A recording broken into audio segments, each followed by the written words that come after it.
Kia ora koutou, ka mi nui ki koutou, kia ora, welcome to this meeting of the Dunedin City Council for the 25th of August. Welcome to council colleagues and staff and to our media companions and members of the public. Our thoughts this week certainly with our Muslim brothers and sisters in particular who are going through a reasonably traumatic time, reliving fairly horrific historic moments as judicial proceedings continue up in Christchurch. So I just wanted to acknowledge that at the start of this meeting. This meeting obviously is in the Edinburgh room, some metres away from where we would ordinarily hold our formal council proceedings, but this is an arrangement that allows us to continue under alert level 2 conditions. Adaptability is certainly something that the very Reverend Dr. Tony Curtis is familiar with from St Paul's Cathedral, who will open our meeting with a prayer this morning. Tēnā koe, Your Worship, tēnā koutou katoa. It has certainly been an interesting couple of weeks, both for the city and the cathedral, and I think more than anything today we need wisdom, and that's where I've looked for my inspiration from the Book of Wisdom. So let us pray. Wisdom is more mobile than any motion, for she is a breath of the power of God, a reflection of eternal light, a spotless mirror of the working of God and an image of God's goodness. Although she is but one, she can do all things, and while remaining in herself, she renews all things. In every generation she passes into holy souls and makes them friends of God and prophets. For God loves nothing so much as the person who lives with wisdom. She is more beautiful than the sun and excels every constellation of the stars. Compared with the light, she is found to be superior, for it is succeeded by the night, but against wisdom evil can never prevail. So, Lord, give us wisdom as we navigate the uncertainty and anxieties around us. Give us courage to defend the vulnerable and deliver justice. Give us strength to rebuild what has been weakened and broken.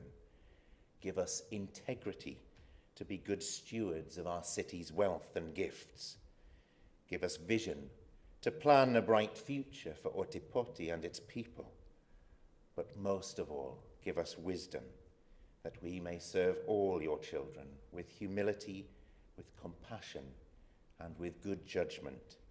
And we ask this through the living word and wisdom of God, Jesus Christ our Lord. Amen.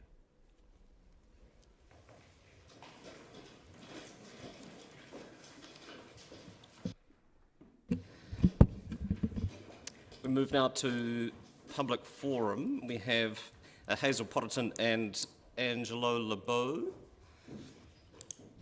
from Okasa, Otepoti Collective Against Sexual Abuse. Great to have you with us. Press this one. Kia ora. Get the, you have 2 microphones there, what a luxury. So if you're both speaking, take one each. The next 5 minutes are all yours. Kia ora. So I'm Hazel Potterton. I am the education the prevention coordinator with Okasa, formerly known as Rape Crisis Dunedin. So Okasa stands for the Otepoti Collective Against Sexual Abuse. So my role, I just started just before lockdown, is to manage the prevention arm of our organisation. I've got 3 major tasks under me. So we're running the Mates and Dates programme, which is an ACC healthy relationships programme that's run in secondary schools. And at the moment, we're rolling it out to 6 schools, with 8 by the end of the year. So 26 sessions been run this week alone. So it's pretty busy there. We've also got our own education program, which we are redeveloping at the moment. We're recruiting somebody to do that, to ensure that we've got an evidence-based program and it's the best that we can possibly offer and to complement the Mates and Dates program. And then finally we do some consultation work. So that's going to businesses, workplaces, the council, like anybody that would want education in order to prevent sexual violence in our community. So that's my role, and just to make you aware of what we're doing and to look for your support if you can give it. Kia ora, tēnā koutou. My name is Angelo Lebeau. I am the Development Coordinator for Rape Crisis Dunedin, now known as ORCASA. So my role has been primarily working around the development of our organisation over the last number of years, really. My background experience, though, is as a crisis support worker for survivors of sexual violence, and I also do prevention programs in high schools, such as some of the ones that Hazel was just discussing, to talk about ways with young people in our community around how to prevent, things from happening in their lives that are not ideal for young people, and for helping them to get the skills that they need to seek help when they need help, or how they need to support their friends, or what to do when things are going on in their family. So we have a really wide range of things that we need to work on all the time as an organisation and as a community, to make sure that we're doing the best possible job that we can. And so we wanted to come as well, because we are in a space of growth at the moment, and though that sounds like an unfortunate thing, a huge part of our work isn't just responding to violence, it's preventing violence from happening. So that's a really positive thing. And we're looking forward to doing more work in our community soon. We have lots of people who really want to work around this area and improve things in their own environments, in their working environments, in their school communities. So we just wanted to come and also make ourselves visible to you all. Yes. Kia ora koutou. Thank you for coming along and introducing yourselves and your work, as critical as it is. Are you happy to take questions? Happy to, yeah. Councillor Gary. Thank you, Your Worship. Thank you for the work you both do and your organisation. I was interested in your work in schools, the Mates and Dates work, and you mentioned 6 schools. Is there an obstacle to you getting into all of the secondary schools in Dunedin? So Youthline are also, there's 2 contracts in the Otago region at the moment, so it's Youthline and us, and we've divided out all the schools in the region, so that we're sharing. Some schools, they are running other programs, such as the Loves Me Not program, and some schools are just not interested, or the program itself doesn't fit. So it's 5 weeks, 1 session per week over 5 weeks. So that sometimes just doesn't work for a school, and that's why we're wanting to develop our own program that can fit there with schools that just the Mates and Dates program doesn't So there's fit some logistical issues, but pretty much then I get from that all of the schools, almost all of the schools, almost. Yeah. Some aren't responding to me. But we are getting, I'm kind of surprised, we are getting quite a good response, particularly post-COVID. So I don't know what it was like necessarily before, because I just came on this role, but we have gotten quite a good response. Sure. Yeah. Historically, there has been some difficulties getting into some schools, and I think that's probably a cultural thing, as well, a staffing thing. Depends where people's priorities are at different times as well. And the time of year. Thank you very much indeed. Thank you, Hazel and Angelo, and thank you also for the work of Rape Crisis and ACASA over the years. And Hazel, well done starting a job prior to lockdown. Great timing. Couple of questions. In terms of the COVID-19 pandemic, how has that impinged or affected what you're doing and now and going forward? In terms of the education space, we're noticing quite a lot of disclosures. There's certainly been an increase in disclosures of all types of abuse going on for young people. That's what I've noticed from the prevention end. In terms of our support needs for people during, as a lot of people anticipated, and it's quite often the case, in the lockdown period, it was much quieter, which just also reflects the fact that lots of people call from their homes when they're trying to reach out for help. And a lot of people, statistics are telling us usually it's people that they know. So for a lot of people, homes weren't safe. And what we also were anticipating was an increase after lockdown, which is what we also saw. So we had a huge amount of referrals that came through immediately after the lockdown.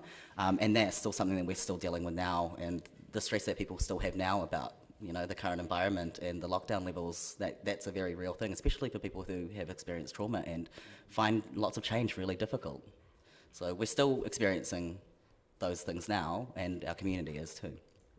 Thank you. And I'm also quite curious to hear a wee bit about the rebranding, because I guess there was quite a lot of cognizance around Rape Crisis, the name, and now obviously being able to put a collective against sexual abuse. Can you just talk a wee bit to that and why you did that? Well, we always take on we're a survivor-led organisation, so we always are taking on people's, like the community's feedback. And for a lot of people, coming to a rape crisis centre, like that can be really confronting. For a lot of people, they don't necessarily understand their experience at different points as perhaps rape, or don't consider what they're going through as a crisis. So for us, that was kind of restrictive to the people that needed our services. They weren't seeing that their experiences may be well addressed by our organisation, which it is, because it's a wide umbrella that we actually are addressing. The other thing was, like, kind of, I guess, a strategic thing was, like, you know, schools find it really confronting having rape crisis come into your school. So it's not about like softening any sort of terminology. We acknowledge that we need to talk about these issues, but you can make those things a bit more approachable to your community to get them to talk about things. Thank you. That's an awesome answer. And yeah, keep up the good work. Cheers. So just following on from that, it's not so much a change in the scope of the organisation, just a name that better reflects the scope of the work that you're, or the spectrum of the work that you're doing? Yes, and legislatively, rape is like a very specific thing under the law. So we're talking about anything that comes under the umbrella of sexual abuse, and that does include rape as well, of course. Thank you. Councillor Hulan. Thank you, and thanks for your work. I've just wondered, what are our percentage rates like in Dunedin, you know, for sexual abuse? Have we got high rates, or are they, any number is not good, obviously, but have you got any idea what percentage we're looking at in our city? In Dunedin, I wouldn't know. I was actually at a prevention meeting yesterday, and we were talking about, because it tends to be quite under-disclosed. So rates are very, very high, but there also tends to be inconsistency in reporting. So it's really difficult to get those statistics that because we just, there's a lot going on that is just not reported or not understood. You can use, I mean, like, it's probably reflective of, like, generally the rates are around like one in 3 or 1 in 4 women, depending on like what studies you look at, are experiencing sexual violence, and at least 1 in 6 or 1 in 7 men, and 1 in 2 transgender people. Those are like the statistics around that. But also you have to acknowledge that statistics aren't going to tell us everything, because it is a cultural issue that, like, a lot of people don't feel comfortable talking about. Not everybody feels comfortable going to police. Not everybody feels comfortable going to support people. Not even everybody feels comfortable talking to their friends about this issue. So it is going to be really difficult. But you can see in the media, like, these stories are popping up all the time. You can see in, like, community Facebook groups, people are talking about it, and there's like a really strong attitude of victim blaming. So I'm not surprised that people were afraid to talk about these It's issues. funny you say that. I saw a story pop up the other day about... I know the one. The MAP, was that the one you saw? I've seen that as I well. know, We and I follow lots thought, of oh things. dear, that's a bit unusual, isn't it? Yeah, there's a lot Yeah. of very strong misconceptions around things, and some quite unhealthy attitudes in our community. Yes, yeah. And so what age do you think are the most vulnerable, would you say? Is there any age that is, or everyone is? Yes, actually, between the ages of 15 and 24, which is why we do a lot of work with young people in high schools, but also a lot of work that needs to happen on campus. So there is Te Whare Taparo, they're on campus, Thursdays in Black, who are on campus. So we do a lot of work with young people as well. And what would be, if you could give one piece of advice for teenagers or people in that age group to protect themselves, what would that be? Is that, if it's too hard a question to put on the spot, you don't have to answer, but I just wondered. I think having good relationships with your friends where you feel able to trust them and know that they're going to look out for you. Yes. We start our prevention talking about friendship, and that's a really big part of, like, people having an existing support network already, and people to bounce off things like, do you think this is a good idea? Do you think this person's a bad person? Like, I need some feedback on where you think I'm at right now. And safety in numbers, Absolutely. you're meaning, is it? Yes. Yeah. Yeah. Thank you. I think the number one piece of advice for young people would be don't abuse people. Councillor Barker. Thanks for your presentation. Is there anything that council can do to support you? Money. Like, I think, certainly in the prevention space, I think it's been under-resourced for a long time. That's what I've noticed in my role, that I think I'm doing a 2-person full-time job, but I'm 1 person part-time. So finances, we just need the resources in order to get this work out there. There's lots of good research, there's lots of good programs.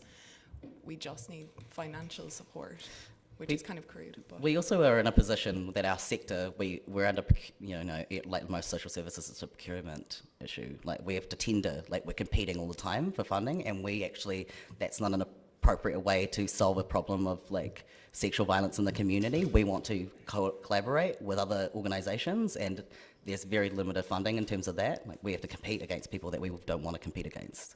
So apart from money, is there anything else that council can do?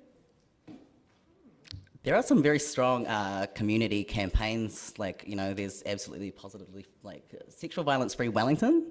There are some really strong things that you could do as a community and as a council to state where your position was at, to like normalise some really important messages for people, because the norm here is there's not a lot of like, the stuff that's like the norm in terms of our culture down here is like pretty tied up with a specific subculture of I guess young people and drinking and lots of factors that are involved in sexual violence. So taking a really explicit stand on something could be a really powerful thing that the council could do. Thank you.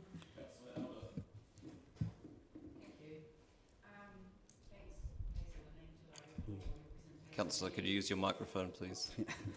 It's warming up. And congratulations on the rebranding, because I think that bigger umbrella is really important, and the word rape it limits that. My question is really, what years do you present to in high schools, and do they get more than one presentation over the years? Yeah, so the Mates and Dates program is from years 9 up. So they have 5 sessions per module. So that's 1 per week for 5 weeks. And then each year it builds on the content on the year before, and it kind of reinforces the content. So yeah, that's what the Mates and Dates program, but with our own program. We also do. It's yeah. Well, it's going to be redeveloped. So. Oh, thank you for that, because it's reassuring hearing that message going through those years. And the other thing which you alluded to was the drinking culture and how it affects those statistics, I suppose, and how you message around that, looking after each other and alcohol. Was that a question? Yeah. Well, about alcohol and how you message around that. I mean, we talk a lot about alcohol because alcohol-facilitated sexual assault is quite a common thing that happens. It's definitely something that makes, well, the consumption of alcohol makes it easier for people to gain access to people that they shouldn't have access to, essentially. So we talk about that all the time in terms of like the role that it plays in people's inability to communicate properly and to be able to receive messages and to communicate messages about how you're feeling. So that's something that we talk about all the time, and we're not coming from a position where I'm going to say to people, don't drink, you can never drink, because that's not necessarily going to solve the issue and people aren't going to engage in that. But how do we have healthy conversations around drinking as well, and also make sure that people are safe, and that can happen at the same time, because that's really where we're at. We've done work with some bars and people who've worked in hospitality, so that is a really important part of our work. But I guess another limitation is not all bars want to fund their staff to have training. It depends on who, the culture of that bar as well. Yeah. Thank you for coming and presenting, and for your time this morning, and for your ongoing work. Appreciate it. Thank you very much. To the meeting proper, apologies. We have apologies from Councillor Vandervis and Councillor Lofiso. I'll move that those be accepted. Seconded, Councillor Gary. All those in favour? Those against? That's agreed. Confirmation of the agenda. I will move that the council confirm the agenda with the following alterations: that items C6 and C5 be taken in reverse order to allow for staff to speak to those items, and in regards to Standing Order 21.1, that option C be adopted in relation to moving and seconding and speaking to amendments. Seconded, Councillor Gary. All those in favour? Those against? That's agreed. Declarations of interest. Any amendments to the interest register? Councillor Wiley. Thank you. I have been put on to as a member of the Dunedin Community House Executive Committee. Thank you. Anyone else look the wrong way at an AGM recently? No?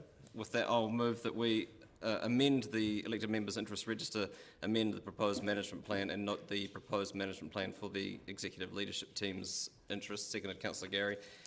All those in favour? Those against?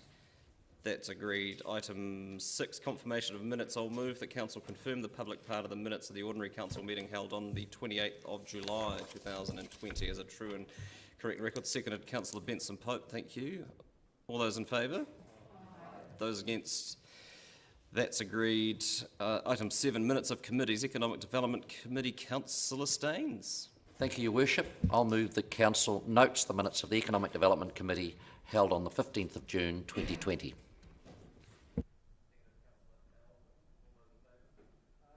Those against? That's agreed. Audit and Risk Subcommittee, Councillor Lord. I'd like to move that Council notes the minutes of the Audit and Risk Committee held on the 20th of May 2020 and that we take Part C items of the meeting of the Audit and Risk held on Wednesday 20th of May and the non-public part of the meeting. Seconded, Councillor Hall. All those in favour? Those against? That's agreed. Item 9, Infrastructure Services Committee, Councillor O'Malley. Thank you, Your Worship. I'd like to move that the Council notes the minutes of the Infrastructure Services Committee meeting held on the 3rd of August 2020. Seconded, Councillor Raddick. Pointing at yourself, that's fine. All those in favour? Those against? That's agreed. Item 10, Planning and Environment Committee, Councillor Benson Pope. I move that Council note the minutes of the Planning and Environment Committee held on the 4th of August 2020. Seconded, Councillor Walker. All those in favour? Aye. Those against?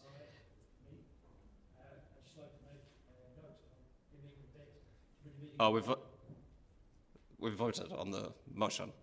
So, apologies. That's... Sorry, Your Worship, if you can indulge me. Okay. It's a mea culpa. The councillor did apologise for the meeting. The message never got to me or the committee secretary, and I undertook to correct that at this meeting. So and you did it, but now we can. But I forgot. But it's now in the record. Okay, thank you. I appreciate that. Item 11, Community and Culture Committee, Councillor Gary. Yes, Your Worship. Move that the Council notes the minutes of the Community and Culture Committee meeting held on the 4th of August 2020 and B, takes Part C items of the minutes of the Community and Culture Committee held on Tuesday 4th of August 2020 in the non-public part of the meeting. Seconded, Councillor Wiley. All those in favour? Aye. Those against? That's agreed. Minutes of the community boards. Saddle Hill Community Board, Councillor Raddick. Yes. I move that the Council notes the minutes of the Saddle Hill Community Board held on the 18th of June 2020. Seconded, Councillor Walker. All those in favour? Aye. Those against? That's agreed. Strathtyre Community Board, Councillor Lord. Yeah, I'd like to move the Council moves the Strathtyre Community Board minutes of the 18th of June, and if I may be indulged, I'd also do the others. West Harbour Community Board, 24th of June, Otago Peninsula Community Board, 18th of June, and the Wakawati Coast on the 17th of June. Thank you. Seconded, Councillor Walker. All those in favour? Those against? That's agreed. Thank you. Item 17, Part A reports. Three Waters Reform Program, Memorandum of Understanding and Stimulus Funding. Welcome, Mr. Drew and Mr. Dyer.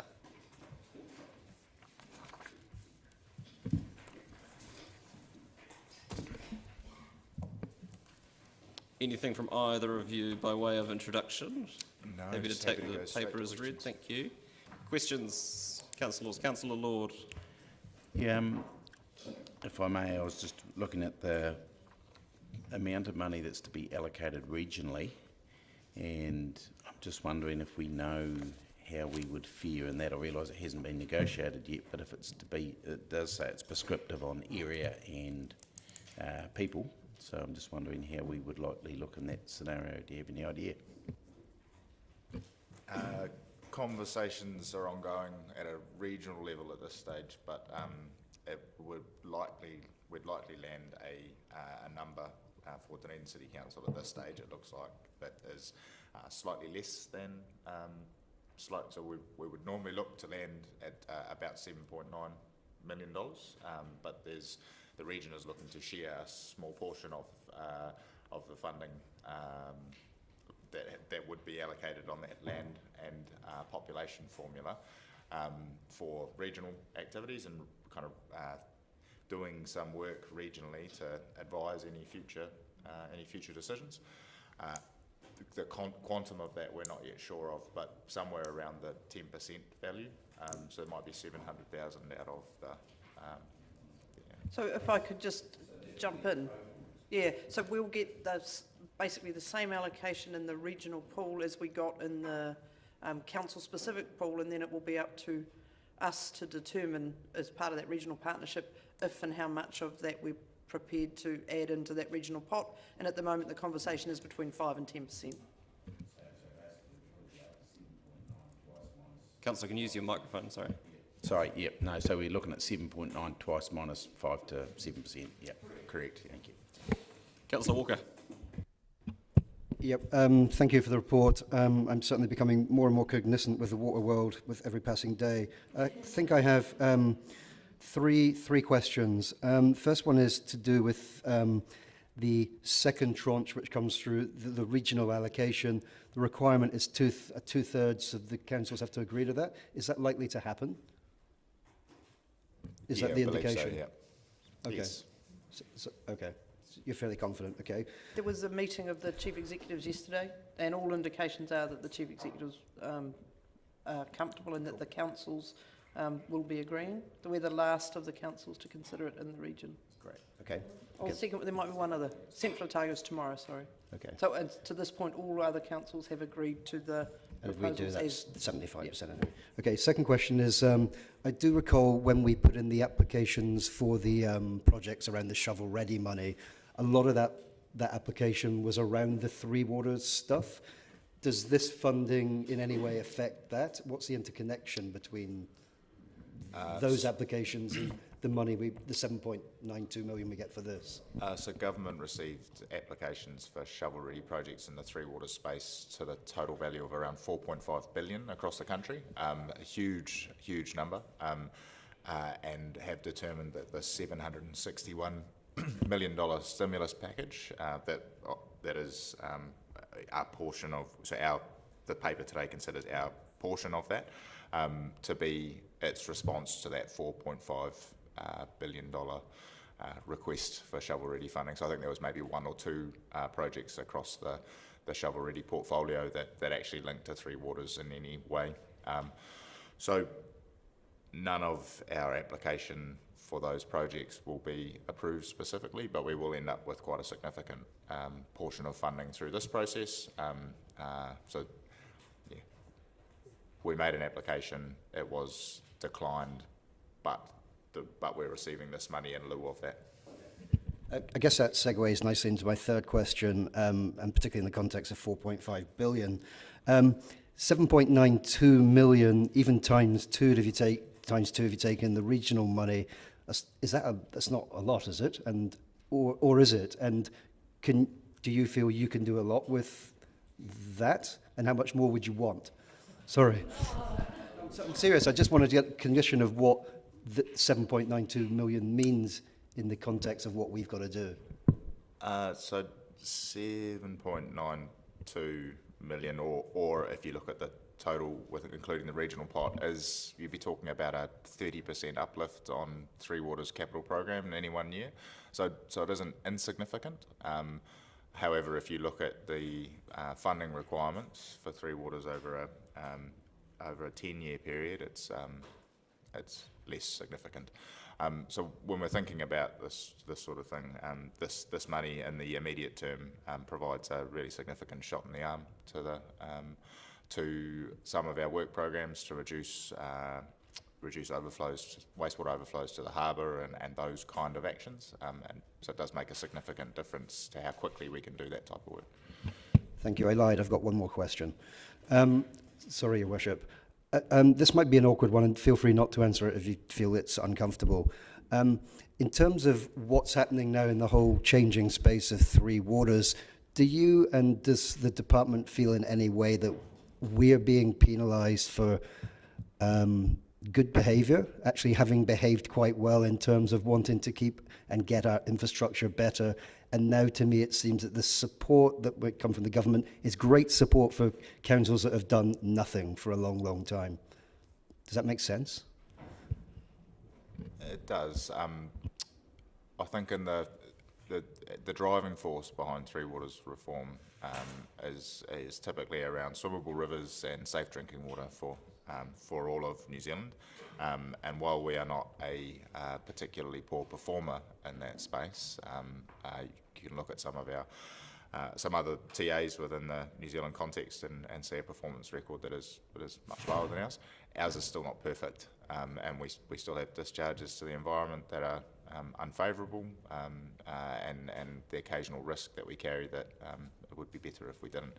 So I don't think we're being penalised for good behaviour, but we are, you know, I also believe that we could still make a significant difference under the current form. Thank you, and I appreciate you being very polite to other TAs. Councillor Gary. Thank you, Your Worship.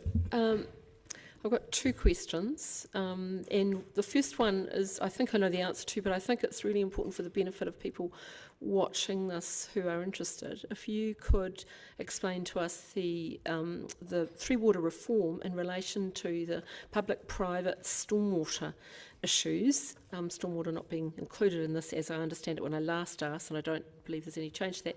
Could you just clarify that for those folk who are waiting for those issues to be addressed, because I think it's really important we're clear about that. Sure. So what is yet to be determined in terms of all of this reform picture is where stormwater sits and whether or not it is a part of the general Three Waters reform program, and more specifically the service delivery reform program. But in saying that, we are working through a program of work now as Dunedin City Council to fix some of those issues in the short term, some of those watercourse issues that are manifesting as flooding for certain property owners, etc., and we will continue to do that and pursue that. We'll also look to bring a decision to council at some stage in the near term to make a decision on ownership of those assets, and therefore direct where those assets land in terms of the water reform picture. But that is quite a significant policy decision, and we're undertaking that work at the moment to try and ensure that we enable council to make a clear decision. Thank you for that answer. And my second question is for the folk who have come to us in the past requesting water connections that we have turned down. I wanted to know from you, are you confident that the communications are really clear around this Three Water reform, which often talks about safe drinking water for everyone, which in fact is not quite right? Are you comfortable with the clarity of the communication around that in terms of that section of our population in our city? Sorry, that's a hard one. I'm struggling to see the connection to the paper that we're discussing. I mean, we can have a fairly wide-ranging discussion, as Three Waters reports tend to elicit around the water system and the water network, but this is a request to sign or not a memorandum of understanding, and the various conditions and funding that comes out of that. So I would ask people to focus their questions on the paper if they could. Sure, I'm happy to leave that. Councillor Barker. I have two questions. The first one is, would one of the benefits of signing this be that it would speed up our Three Waters work program? Correct. And I guess the second question kind of follows on about this, which is the amount of extra work it might be for council staff. On page 55 it mentions robust quarterly reporting, and there's quite a long list of how robust that reporting has to be. On page 48 I kind of saw that there might have been some money allocated by government to support that. Am I correct in my understanding of that? We will use a small portion of this funding to put that support around our staff and making sure that we've got the right systems in place to satisfy the needs of DIA. Thank you. Councillor Elder. Thank you. Thank you for your report.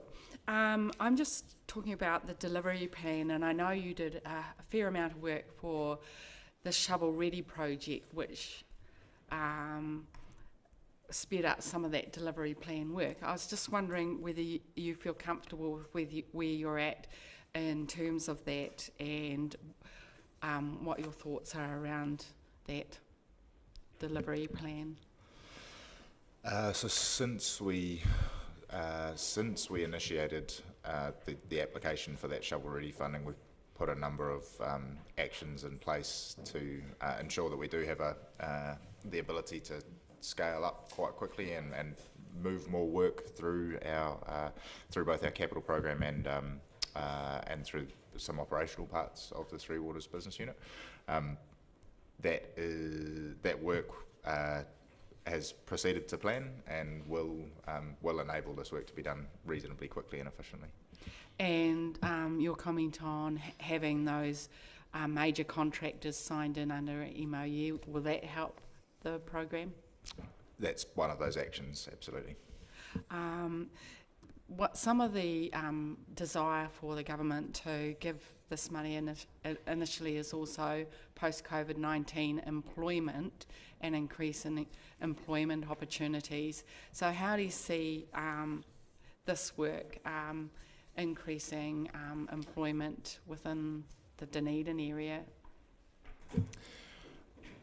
So what we've tried to do is ensure that the mechanisms we use, the contracting approach, the how we engage the market, all of that sort of thing, that we do that in a sustainable way that enables those contractors to bring on new people, bring on new staff to create capacity, and that we do that over a longer period of time that enables them to the kind of surety of workload to be able to train and develop and grow people, whether that be young people coming into the job market or people who have been, I guess, forced to change their career or approach due to COVID-19. So we've tried to do with all of the steps we've taken that I described before. We've tried to take with that underlying premise of ensuring that we provide the sustainability to the market to be able to then ensure that they transfer that into a positive upturn in jobs.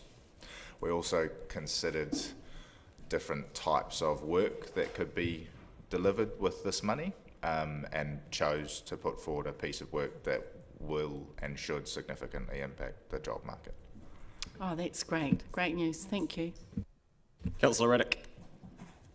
So, two questions.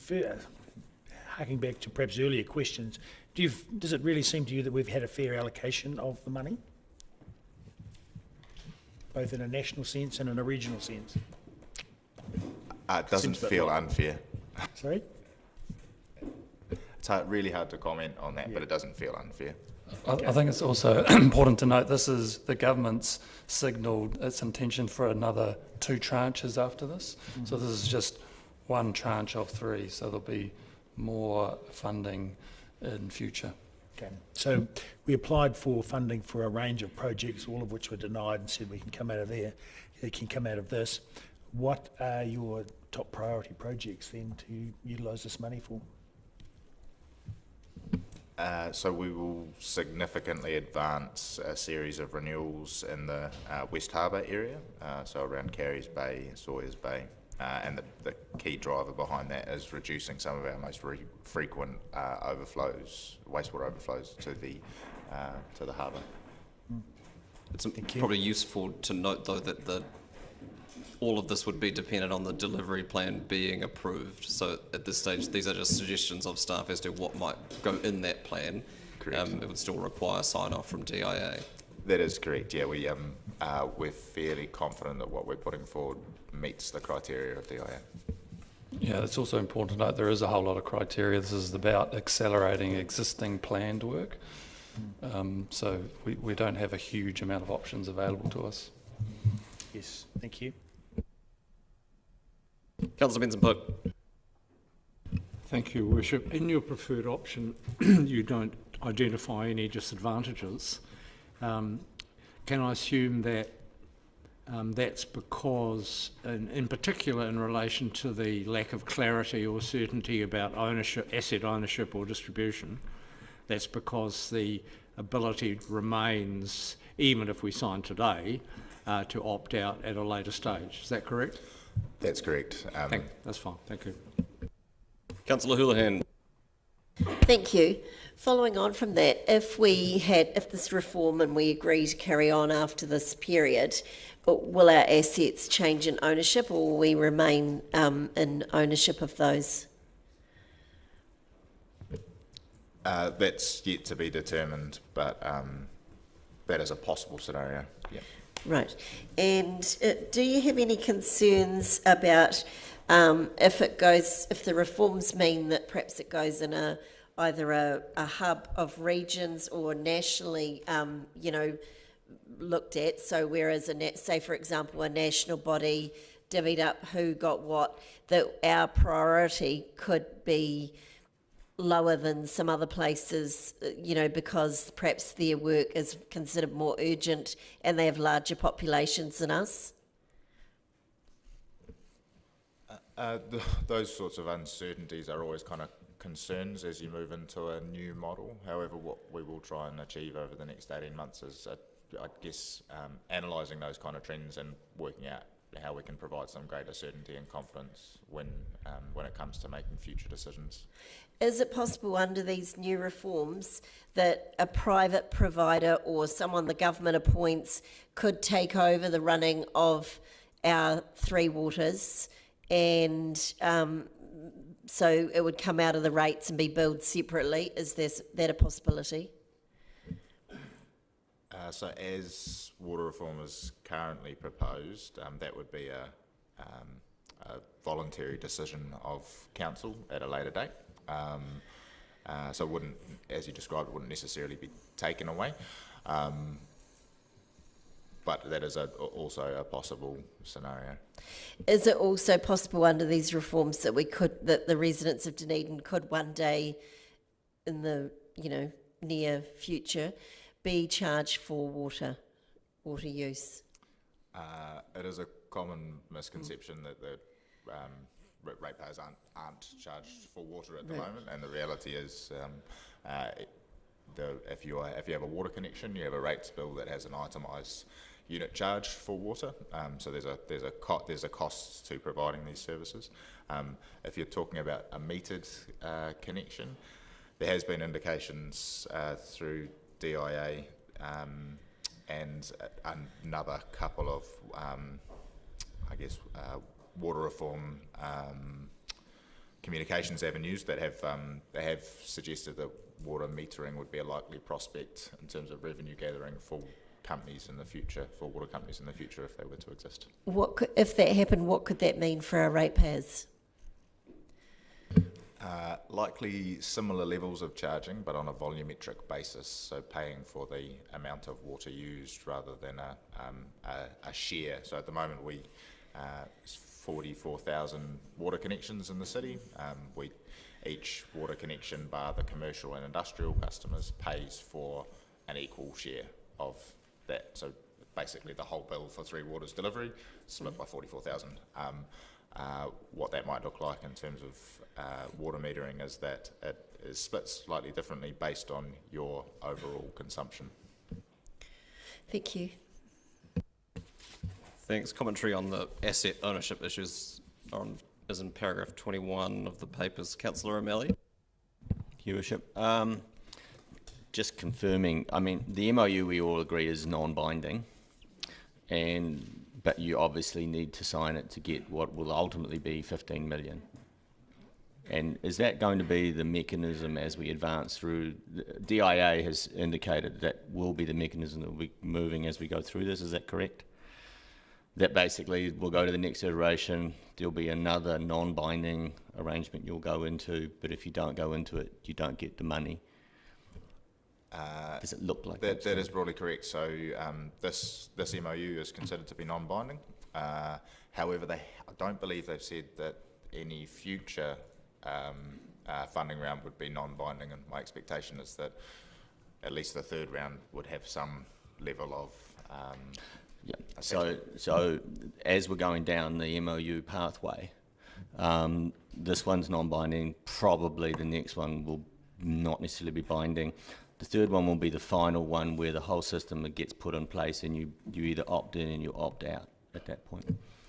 We assume so, yes. And so I'm just getting us sort of our heads around the path that we're taking as we go down this path. If you get to the third step and you opt out, you'll be still subject to the legal changes of standards and other such things that go through, correct? Correct, yep. Okay. And now just to point 47 in terms of the regional allocation and the statement that the Three Water Steering Committee's preference approach is to apply the same formula used to allocate the direct allocations. So is it saying then that the Three Water Steering Committee is in effect recommending that basically allocations be set from a national allocation standards formula? Is that your interpretation of that statement on point 47? Yes. That steering committee is made up of mostly local government people, and I think the thinking at the time was with COVID and an LTP and Three Waters reform and freshwater reform that that was a simpler approach to take. That's certainly the default setting, and the conversations that we've had with DIA have effectively said it would be great if you could use a portion of this regional funding to further the collaborative discussions you're having in the region. But we also acknowledge that we don't want to let the perfect get in the way of the good, and so if that isn't possible, the default setting would be to apportion it in the same way that the regional, the first half of it is funded. And so the compromise, if you like, that's being discussed at a local level and certainly was supported by DIA and the conversations that we've had is that for that second half, each of the TAs giving over a percentage of that allocation to fund regional scale work, but the rest of it just being divided up on a pro rata basis akin to the way that the first lot has been. Yep. And therefore, the 7.5 to 10% is an indicator of where the discussion between the different territorial authorities in Otago has come to in terms of our ability to pair out an activity which is pan-provincial versus just everybody getting their share. Yeah, there doesn't seem to be a great deal of resistance to doing something. The discussion at the moment is how much. Very good. Okay, that's it for me. Councillor Wiley. Thank you, Mr. Mayor.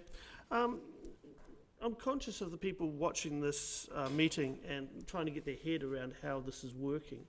And can you just explain the hierarchy system of this? So we go from the government down to a new ministerial setup in the Taumata ROI.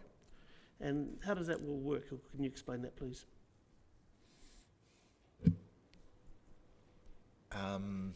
It's quite a complicated question. So what we have is central government is driving an initiative to increase the performance of Three Waters suppliers across the country. That includes a broad freshwater reform piece of work that includes as kind of aspirational goals around swimmable rivers within New Zealand, and that includes an increase in standards for the agriculture sector and all other sectors, with all other kind of discharging sectors within the country, as well as Three Water services. Parallel to that, there is and has been a series of legislation that has enabled a new drinking water regulator. So in the past, drinking water regulation services were delivered by the Ministry of Health. They will now be delivered by a specific drinking water regulator. And then we have the regional councils who implement the freshwater reform piece that central government is initiating. And alongside this, we have a series, well, we have some proposals from central government and ideas around service delivery reform for Three Waters. Now, all of those three things are occurring at once and linked to each other, but also quite independent and proceeding on independent timelines. And DIA are helping to orchestrate all of those with local government. We will have a new water regulator within 12 months. We'll be transitioning from the Ministry of Health to a new water regulator, and that we will likely see standards change and the way we're regulated change. There's been legislation introduced that provides much more significant penalties and kind of powers to the regulator in terms of ensuring compliance with drinking water legislation. So all of those things are happening at once, and this funding is kind of an aside to that, but is designed to try and help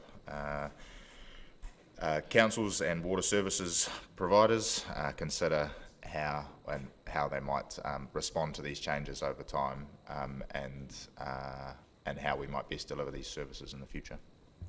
Okay, so who would the Three Waters Steering Committee report to? At the moment, they're reporting to the DIA and central governments. So they're a sounding board, if you like, for the reform process, connected to DIA, who are orchestrating, helping central government implement the reform agenda. Okay, and then when we start looking at essentially DIA control this whole process in that sense, and especially around the funding. Would I understand that correctly? Central government are driving the process. DIA are just helping them. Yeah, okay. So when I look at page 66 and I look at 11.7, it says DIA may assign or transfer any of its contractual rights or obligations under this agreement without the recipient's prior approval. And DIA may at any time disclose to proposed assigning or transferring any information relates to or was provided in connection with the recipient expenditure program on this agreement. So essentially it gives DIA full control to do or steer us in the direction they would like us to go, is the way I would interpret that. The advice we've had from, while the funding agreement does have some specifics, the advice we've had is that those clauses are about ensuring that we aren't taking that money and taking the money that's been allocated to the Three Waters space and spending it on a new park or something similar, and ensuring that that the outcomes that have been proposed as in terms of Three Waters, better performance in the Three Waters space are enabled by this money, not some other outcome. So it's more of an attempt to try and ensure that all councils do the right thing with this funding, rather than an attempt to control the outcome at a kind of micro level. Okay, yeah, so it does give it control over councils that may have been underperforming in this area to seek the right outcomes, and wouldn't have an effect on us as such. We think all of our proposals to date, and the thinking behind our proposals, aligns with the priorities of central government and therefore DIA. Okay, perfect, thank you. Councillor Lord. Thank you, Worship. Tom, I just had a question in relation to your comments to Councillor Houlihan that this was a voluntary process, and I totally accept this is, and I'm quite supportive of this process at this point. But it's also very clear that the DIA and the government are not really leaving it as an option long term. And I believe, well, is it truly a voluntary process that we can enter into and choose not to be a part of if we wish? At this point, yes. But and I think anything beyond that would be asking staff to speculate, and I don't think that's helpful. Okay, and the other question is, and you said that one of the main drivers is the fact of fresh water and drinkable water and clean rivers. And therefore, in that basis, clean rivers would be very much affected by our stormwater. And you also said that it possibly appears that stormwater would be the one of the three waters they would least likely want to own. So on that basis, would it be wise to spend the majority of any money that we can on stormwater? And then if we get left with that unhealthy child, so to speak, we would have already spent 15 million minus a bit.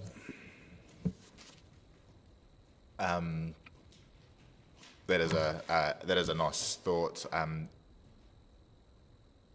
So, like I said before, it's unclear whether or not stormwater will be a service that is mandated to be moved across to any new utilities in the future, and that there is still some questions around that.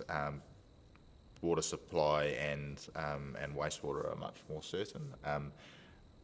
The other element when we're considering how we might use this funding is the shovel readiness, for want of a better term, so how quickly we can do that work. So we can demonstrate real improvement in the wastewater space and water network infrastructure space, and to a degree some stormwater work with the project that we've defined. But a lot of our stormwater work at this stage, in terms of quality, it's quite hard to define the benefit for. We'll continue to work on that work in the background, and it's not to say that another funding round in the future might be our approach. However, at this stage we've focused on something that is shovel ready and workable. We didn't have a stormwater project in that space that we'd be able to push on in the kind of 12 to 18 month timeline that's been specified for this funding. Councillor Gary.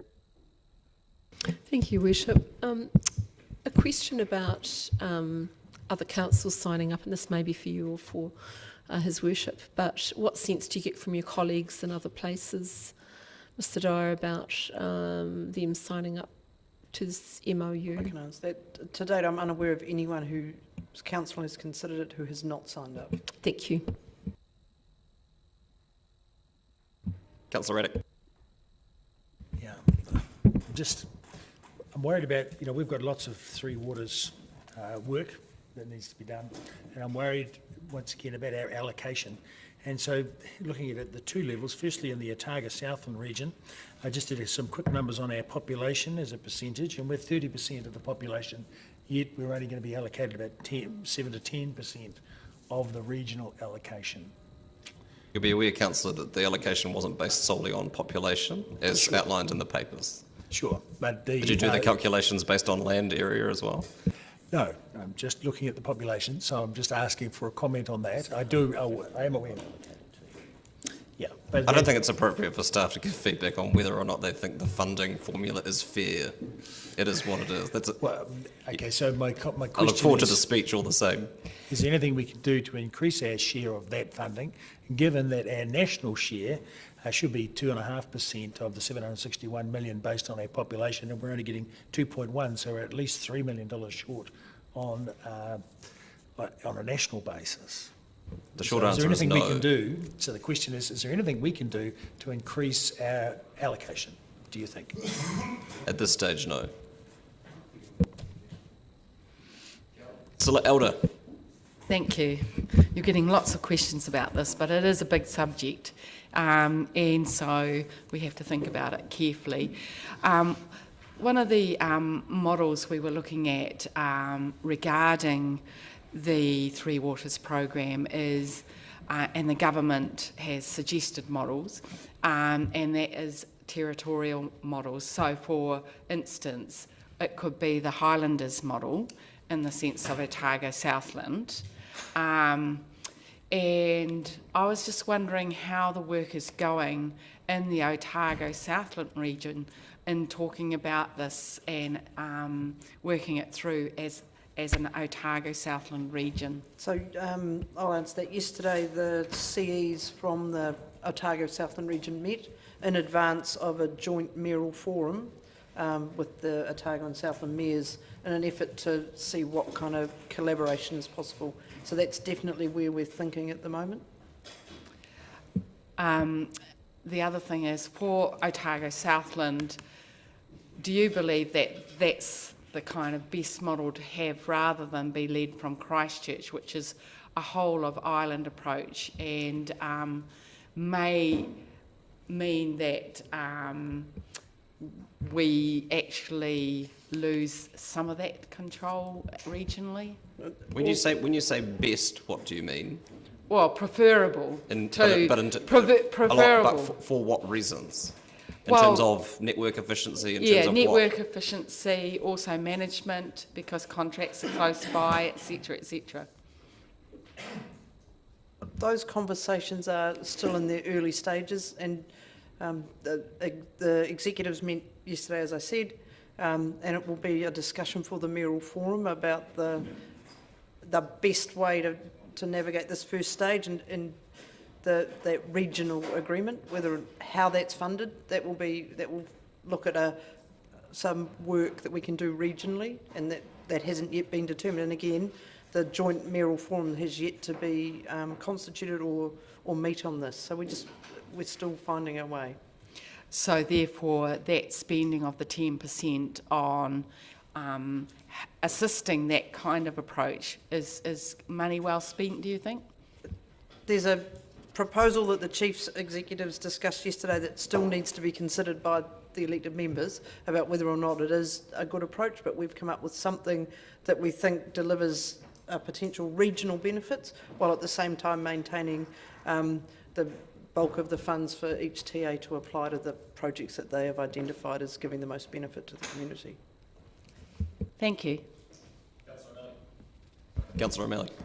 Thanks. Just following up on that, but it's something that's maybe in the report, but I don't know if I saw it. Was that Hawke's Bay has been put forward as a model environment for how you can act as a coordinated area behaviour, and were they rewarded for their good behaviour in a allocation in the 790 million? So Hawke's Bay have been held up as a progressive model, and that they have moved further down the pathway of having conversations about working together, and they did receive an additional sum of money in response to that. So I guess would it be fair to say, in interpreting that extra spend, that is the government's opinion that that's the kind of behaviour you need to be expressing in order to find favour with where they want this modelling to go, and that as we go forward with signing that MOU for Otago and exploring Otago Southland, there probably would be some reason to believe some consistency in response from central government if we establish some level of cooperation provincially to demonstrate that we are actually working hard at that. I feel like you're talking to us rather than asking a question. Well, the only reason I'm saying it like that is that we are signing this MOU, and at the mayoral forum you'll be going to talk about how we're going to go to the next step, and because part of this resolution is going to the mayoral forum, and so I've got no qualms with what you're saying, I don't know how to say it. I know I'm raising. You're right. I'll just speak to it. I'll speak it at the end. It's going to be a long speaking to. Thank you. Are there further questions of staff? None. Well, I'm happy to move the. Thank you, Mr. Dyer, Mr. Drew. Appreciate that. Happy to move the recommendations as per the order paper. Seconded, Councillor Gary.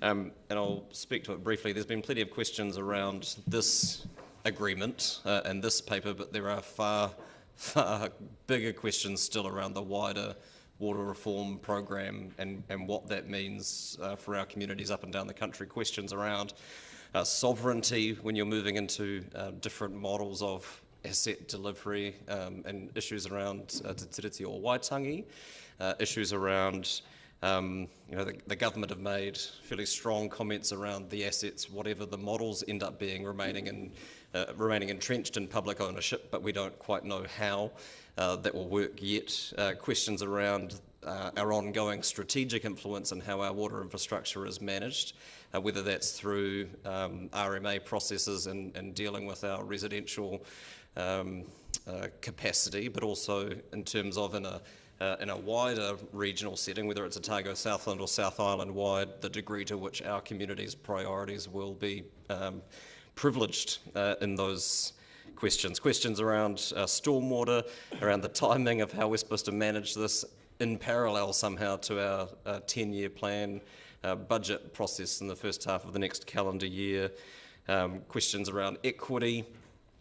If we move to a volumetric charging model for drinking water supply, the impact on the purpose of and scope of local government if the maintenance and asset ownership and service delivery of the Three Waters was to move away from being directly influenced by council. But it certainly seems certain to me that change of some sort is coming. This program of work was started by the previous national government and has been accelerated by the current government, so we have fairly broad bipartisan support for change to the way that the Three Waters are delivered, and certainly there are no shortages of examples around the country for politicians in Wellington to point to in terms of poor performance by local councils in terms of validating the trajectory that they are on. I would like to take this opportunity to thank the steering group, particularly our local government colleagues. The steering group is effectively a joint group of DIA and Local Government New Zealand, and our local elected members on that have been doing a power of work to try and push this in a friendlier direction for us, and I appreciate that effort. But my comfort ultimately in supporting all of this is that this is being offered, this funding is being offered on a no regrets basis, and that the MOU is a fairly high level document, and the degree of comfort I individually or we collectively might have around the Three Waters program will depend a lot on the answers to the questions that I flagged at the beginning. But at this point, I don't see any risk to us in accepting what will end up being, with all likelihood, somewhere in the vicinity of $15–16 million to accelerate our Three Waters renewals and investment work, and I can't see a great deal of concern either politically or in our community for accelerating the work that we're doing and investing in our water infrastructure in the short term, both in terms of the level of service that we offer our residents, but also the implications that has in terms of creating employment and continuity of work in an environment where that is certainly less certain than it was 12 months ago. So thanks again to Mr. Dyer and Mr. Drew for their ongoing efforts to try and navigate what is a very fast, it's a fast evolving process. The guidance that we're getting out of DIA can change on a daily, if not hourly basis from time to time, and so staying ahead of this is difficult. But I think getting to the end of this stage and being able to apply this funding to the work that we definitely need to be getting on with in the city will be positive. So thank you for that. Further speakers, Councillor Houlihan. Thank you, Your Worship. Yes, I will support this, but only because I actually feel we haven't got a lot of choice as to whether we support it.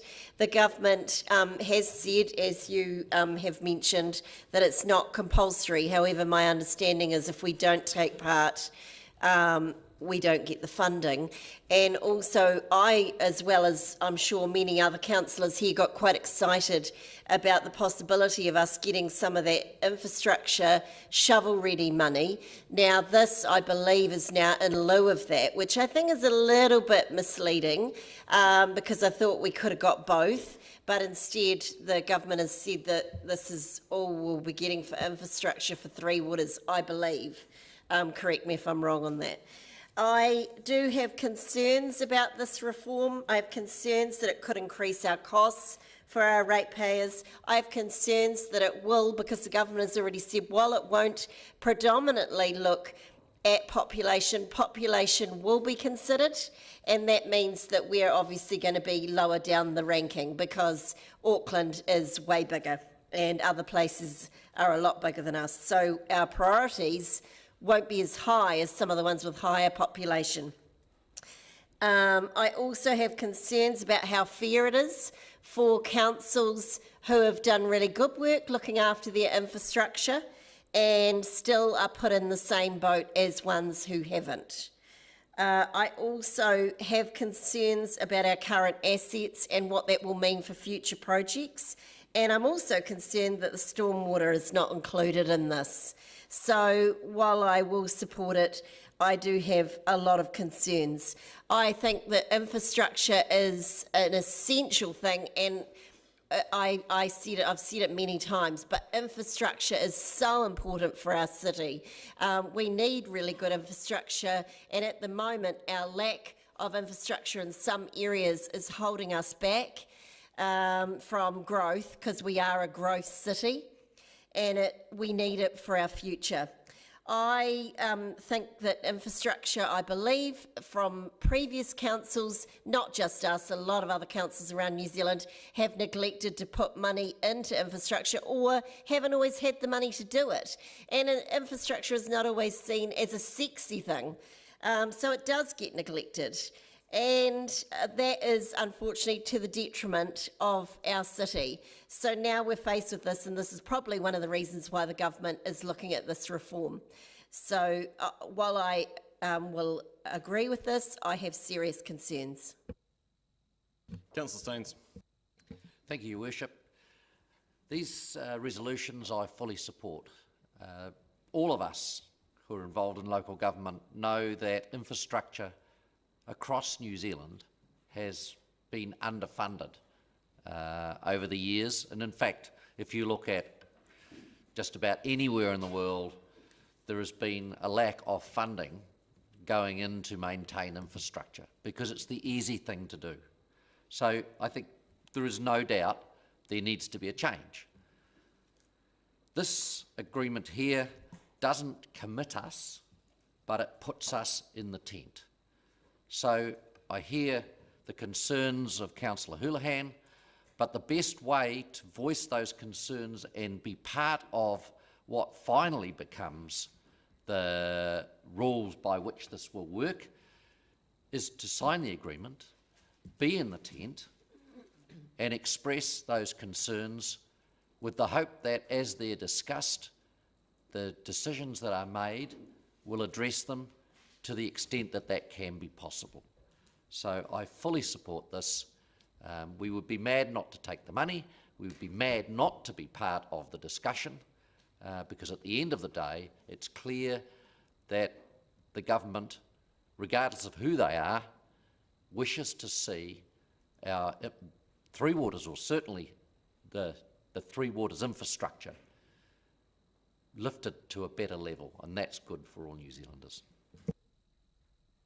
Thank you. Councillor Wiley. Thank you. I'll be supporting this. Yes, you can nitpick it and see a lot of issues with it as we go through it, but at the end of the day, it is about delivering an outcome. And when you really go to the bottom of it, in some form we all pay, whether it's through our taxes or rates. That's us as councillors, it's us as ratepayers, it's us as taxpayers, the residents, the citizens of the country. It's all actually going to be really looking for a better delivery outcome. And so that's what I'm really focusing on here, is how do we improve the service? And it's also about actually, there could be a lot of synergies around taking a local approach, taking it regionally and taking it nationally. And it's that approach that I'm supportive. But when we look around government, we see issues where it breaks down. So we go in there into this with the best intentions and with the best information that we have right now. And I just want to make sure that the right people are in the right places whether it's the Three Waters Steering Committee, whether it's DIA and government, that we all actually get the right outcome for everybody across the country. Thank you. Thank you. Councillor Raddick. Yes, I certainly support this. And I'd like to start by congratulating the government for taking a no strings attached, here's some money to get you started approach, because that's probably the best way to get people inside the tent and get things rolling. I am concerned about our disproportionately low share, and given that we've got a whole lot of problems, in particular it has been touched on about the sovereignty of the assets, but we have a whole lot of private assets which need to be brought into the system, which will take quite a bit of extra money. And so consequently I think we should have a plan to improve our share of the funding. And Councillor O'Malley touched on one of the aspects that that plan might contain, which is the early adoption of these principles and leading the way with the rest of the Three Waters providers in our province, or provinces of Otago and Southland. So I think we're off to a reasonable start, but obviously there's quite a bit of money on the pot. And given that we didn't fare very well, certainly to all accounts to date, with the CIP funding, I think having a continually evolving approach to gaining a proportionate share of government funding would be a useful thing going forward, but certainly I'll be supporting this initiative. Thank you. Thank you. Councillor Gary. Thank you, Your Worship. I want to start by acknowledging the mahi that's gone into this paper and bringing this to us from our Three Waters team. This is uncharted territory, and it's been acknowledged this is evolving day by day, as are many things. It's very hard to keep up with, really, and that it's a very complex piece of work. But I do want to draw attention to the importance of managing expectations in the community. What the community is interested in is how will signing this memorandum of understanding to access this money, how will this affect their everyday lives? And for the communities who are not currently on reticulated water within our city, I think it's really important that we don't raise expectations that we can't meet in the short term. I also think it's important that we clarify, and that has been done, what this means for those who are experiencing considerable issues in the stormwater area, and that our staff are certainly on to planning, but are signing this memorandum of understanding. It's important that they realise that is not part of this. I also want to note our capacity to deliver, and that staff are putting a lot of work into, and the initiatives that have already been taken around ensuring we have the capacity to deliver this important work. I think the risk is in us not accessing this funding, that we would be crazy not to access this funding. And I specifically asked a question around are there other councils signing this? We're not aware of any that are not signing it. It allows us, as the Mayor said, to accelerate our Three Waters investment and delivery. And if there was one thing the community told us last year as we worked towards and through the election campaign, was their desire for us to invest in this area. And I finally want to finish by saying I have strong faith in our team to show great leadership in this area, and I believe we can be a shining example through this program to show leadership in the Three Waters reform area, and I look forward to seeing that come to fruition. Thank you. Councillor Benson-Pope. Thank you, Your Worship. And like earlier speakers, I think there's no logic or good sense in not committing this far at this point. And clearly it's a pretty big carrot that's being dangled in front of us and other local authorities. And given that we have as staff have confirmed what's in the report, that we have the capacity to opt out at a later stage if we're unhappy with how things progress, that's a good insurance position. But for me, what's being advocated by government here is not dissimilar to the way this authority has used its critical mass and economic strength historically to assist with smaller communities that don't have that capacity. And the two examples that come to mind are, well, there are many. Moskill most recently in terms of unpotable water or dangerous water, but more significantly the reticulation of sewage out of most of the peninsula, which the peninsula couldn't afford to pay for, or the delivery of water to our outlying communities, which they couldn't afford on their own, which was carried by the larger authority post-amalgamation. And I guess the trick in all of this will be in the hands of our Chief Executive and Mayor as they perform the dance of death with our other local authorities about who's going to get what and who's got the biggest hand or the greatest aspirations for greed. So while I think this is important, I also do want to repeat my note of caution from earlier. I think there are some as yet clearly unanswered concerns about structure, about what happens to our much more considerable asset base, much more considerable than anyone else in the region. Well, aside from Christchurch, and let's hope the region's not that big, about control of such companies or structures, about ownership of those assets or the shareholding, about water metering. And let's not talk about volumetric charging. I think the staff were really good and they talked about water meters. We know how most Dunedin people feel about water meters on domestic supply. If you don't, look up the ODT records. And ultimately the question of privatisation by design, deliberation or stealth that always sits behind this, as we've seen with the demise of the ownership of the electricity industry. What was a public asset became a private asset, but it was sold to the public and government of the day pretended it was actually not privatisation. So there are lots of things we and our community need to keep an eye on here, and as we have a responsibility to make sure we get clear answers to those questions. There's a whole bunch of concerns that I've just listed that will be for our staff to be further interrogated about next time they get a decent answer about some of these discussions with DIA and other government officials. Thank you. Councillor Walker. Councillor Benson-Pope's always a hard act to follow. I'll start by echoing the opening words of Councillor Gary, actually, and just thanking staff for their work on this. And this, for me, ever-changing beast means that I have great respect for the work of Mr. Dyer and Mr. Drew and all their team, actually.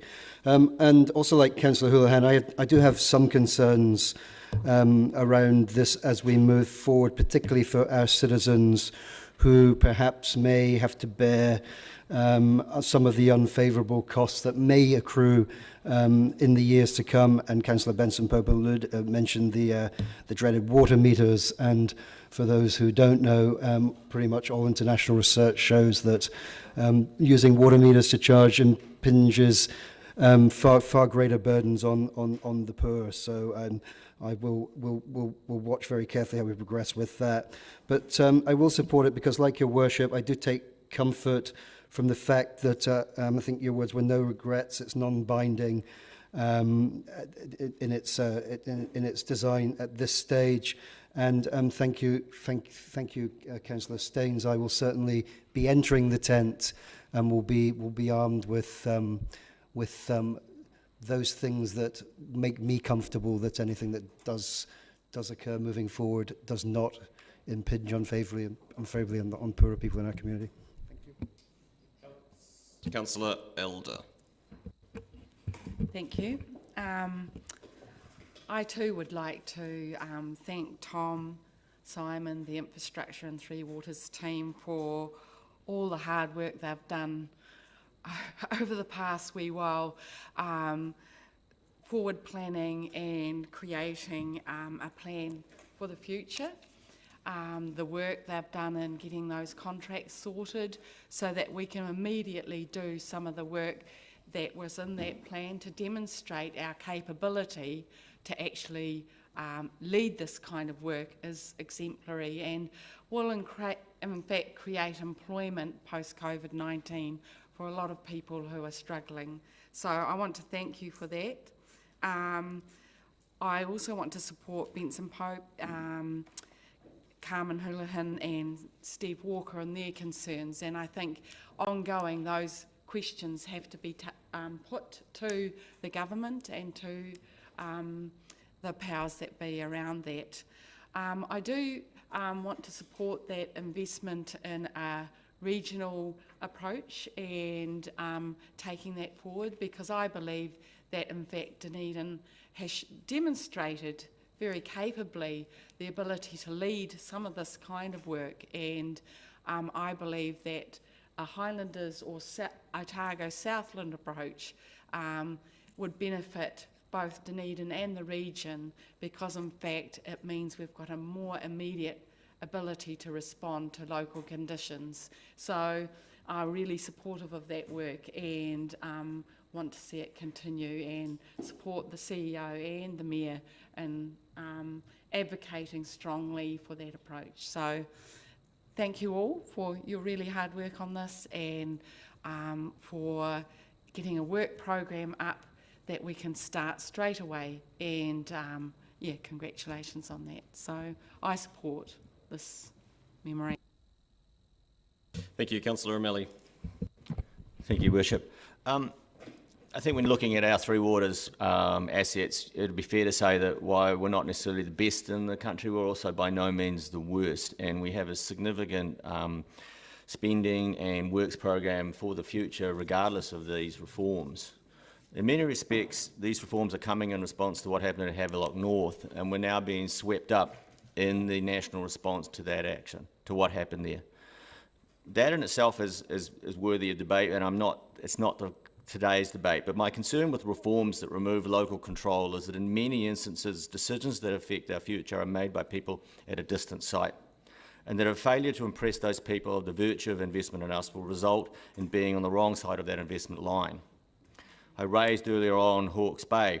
They were rewarded with additional funding because of their response to the DIA initiatives. Yet we had flagged the DIA that we too were interested in embracing this, and I'm not sure that we saw that in any way once that additional funding came out, or did we even get acknowledged that we were moving down that way. So did we manage to impress them?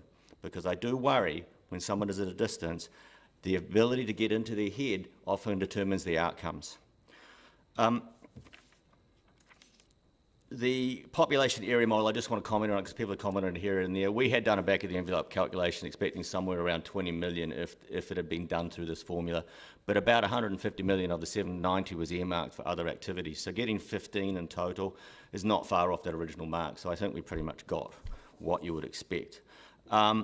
My question is, do we need this implementation model? Reform is coming under two forms. There is a regulatory model, which I completely support, and then there's the implementation model, which is what we're going into, and this MOU is the first step in that. Do we have to have it delivered this way? Is it not possible potentially that we are looking at a balance between national funding and local funding for these investments? Is it not possible that we keep the local control in the councils and that the national funding model be used to supplement the local funding models? I feel that I am completely supportive of the regulatory changes. I'm just concerned about the implementation changes. The question now of the MOU, is this really non-binding? What's the difference between signing a binding agreement now and being expected to follow a series of non-binding agreements till we get to the point that we simply cannot return back? And our last step is to opt out of a system that is now so locked in that opting out means exposing yourself to extreme commercial outcomes. I'm reminded of my youth when you're trying to get an animal into a pen and it doesn't want to go there. One way to do it is to give it a little bit of food and get it to come a few metres. Then you give it a little bit more food a few metres down, a little bit further. And it's never really concentrating on the fact that it's getting closer and closer to the pen, it's concentrating on a little bit of food in front of it. And then there's a click behind it, and you've achieved your outcome. Are we going down that path? Be very careful, we might be. But on today, we have no option but to sign this MOU. The motion is already moving. There's nothing much we can do about it, so we have to sign it. I want to comment, water meters are coming. There's no way that this will finish without water meters being put in at the end. Being in the tent, I agree, we have to get into the tent, but where is our seat in the tent? Where will our voice be? These are the things that we're going to need to concentrate on as we go forward. I wish you good luck, Your Worship, at the Mayoral Forum. I believe that what we need to come out of this is a strong response from the Otago and Southland districts to work together in the face of reform that we are not going to be able to stop. We have to embrace it, we have to get on with it, but we need to come out with a unified Otago-Southland model, and one that suits us and protects our general interests and the interests of those around us. And lastly, I want to acknowledge the hard work done by staff to align us with this reform. I have very much enjoyed working with Mr Dyer in my role in the Infrastructure Committee, and I would just say we are very lucky to have staff that are of that calibre who can align our city in this period of quite dynamic change. Thank you. Thank you. Councillor Barker. Thank you, Worship. I want to support and echo Councillor's comments about the staff work and the concerns around the water reform. I also just want to focus on the reason, one of the reasons that the government announced the funding package was that to provide, and I think Councillor Elder has commented on this, about providing post-COVID stimulus to support economic recovery, and I think this is a very important part of accepting these conditions and accepting the money with no conditions. I also just want to follow on from what Councillor O'Malley talked about with Hawke's Bay, who are now held up as a poster child. In 2016, they had a contaminated water supply which saw 5,000 people ill and 3 deaths, and that was when they did a, what do you call it, inquiry into it. Hawke's Bay was found to have failed to adhere to the high levels of diligence necessary to protect public health and failed to meet its responsibilities as set out in the RMA. And that kind of echoes other people's concerns around the fairness of some of these processes and how perhaps smaller or TLAs that have failed to manage their water quite so well will impinge on people who behave well. So I just wanted to note that, but I do support this. Thank you. Councillor Lord. Yeah, look, I can support this, but I too have reservations. My reservations are perhaps different to others. I note Councillor Benson-Pope talking about the benevolence of our city looking after the regions, but also remember the other side of it when the West Torrey water scheme that had been built and funded by farmers and had capital in the bank was taken over by the city in 2001, 2002, something like that. And our water rates over the next 10 years pretty much quadrupled from $100 odd a year to $400. And yes, we have undoubtedly better water, largely driven by the airport, which was a city-owned company needing more water. And the ratepayers all spend, significantly more to buy water for what is largely a stock scheme, feeding their cows premium A-grade water. But I guess the other side of it is that I see this is not something we actually get a choice about. I do believe that, and while the Mayor quietened down my question earlier and said at this stage that there was no goal to take over our water assets, and I believe that's right at this stage, that might be the case. I believe within 2 to 3 years we'll see possibly $1 billion taken off our asset balance and given to an entity, and our rates will go up. Well, not our rates will probably come down, but the people will be paying a water rate that will be significantly greater. And the bottom line is if our water is somewhere in the middle, as Councillor O'Malley has said, it's not the worst, it's not the best. The only way that you can fix up the worst is by investing money in those areas. So if we get into another model other than what we're in, whether it's a Highlanders model or a Super 12 model or a whole of country model, I'm not convinced that any of those models are going to benefit Dunedin, to be quite honest. It might be that a Highlanders model costs us less than a national model, but there is no proof, or we just simply do not know at this stage. But I don't think this is a good thing long term.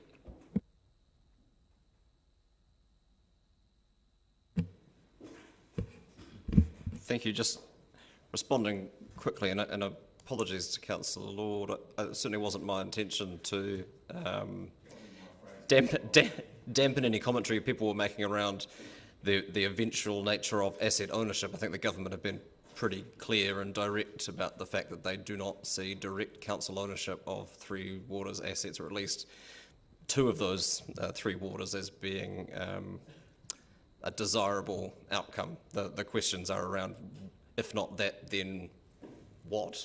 And I share the reticence that people have around what those alternative models might be, but there certainly doesn't seem to be a great deal of ambiguity around whether or not we would directly own them in the medium term. I think Councillor O'Malley's point around whether or not this is really a voluntary process or an opt-in process is a valid one. I mean, there's different kinds of risks. I mean, I'm quite comfortable around the legal risk in terms of opting out of that, but there's also a fair degree of strategic risk in terms of if we don't involve ourselves in the conversation at this point, if we don't get in Councillor Staines's tent, as it were, then the risk to our community of what those eventual outcomes might end up looking like is greater than had we not taken this step at this point and involved ourselves. And just lastly, because the spectre of CIP funding has been raised, the shovel-ready money, as it's colloquially known, and whether or not we got our fair share by population or otherwise, and I don't think that's a helpful way of looking at how this money is being invested around the country. I don't think we can pretend that the need in terms of the COVID-19 recovery is the same everywhere in the country, and certainly not the same everywhere in the region. And we couldn't in good conscience sit here at this meeting and pretend that the need in Dunedin City is the same as the need currently is in Queenstown Lakes, for example, in terms of the way that the impacts of COVID-19 are being felt around the country. And certainly I think it's hard for me to believe that the decisions that were being made around the CIP funding ignored the fact that government are about to sink $1.4 billion into a project in the centre of our city. And as has been highlighted in papers subsequent on this agenda, that will be from, albeit that's not an immediate value from the COVID-19 recovery, but from 2022-23 onwards, that will be a significant driver of economic activity in the city that is being funded by the government. And I just can't see how any of the decisions around the shovel-ready projects were made ignoring those existing commitments that government had made around investment in infrastructure and other areas around the country. And I'll put the vote by division. Thank you. Councillor Barker. Aye. Councillor Benson-Pope. Aye. Councillor Elder. Aye. Councillor Gary. Aye. Councillor Hall. Councillor Houlihan. Councillor Lord. Councillor O'Malley. Councillor Raddick. Aye. Councillor Staines. Councillor Walker. Councillor Wiley. Yes. Your Worship. Carried 12-1. Thank you. Item 18. Oh. I thought Doug said No, Doug voted yes. You voted yes? Oh, sorry, I misheard you. Misheard you. That's fine. Thank you, that's carried unanimously. I appreciate that. Item 18, 10-year plan, early engagement. Mr. West, in from the cold. Mr. Jacobs. Ms. Ballantyne. Or not, sorry. That's fine.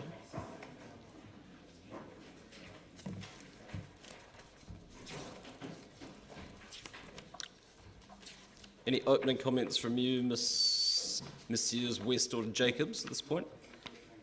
Happy to take it as read. Questions, councillors? Councillor Barker.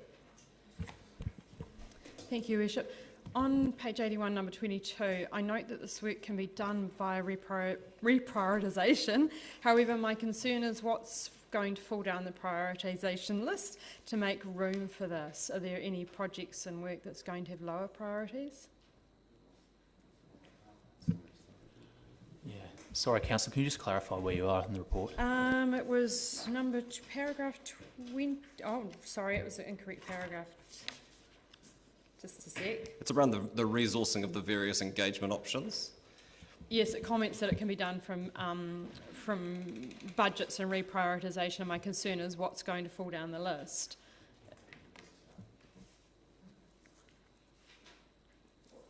Oh, sorry, I'm on.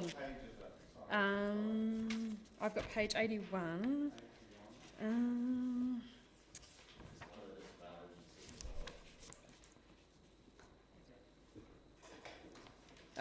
Yes, sorry, disadvantage on paragraph 22. It will require a reprioritisation of DCC staff resourcing to support, but this can be met from within existing budgets. So my concern was that the reprioritisation of the work, what goes lower down the queue, so to speak.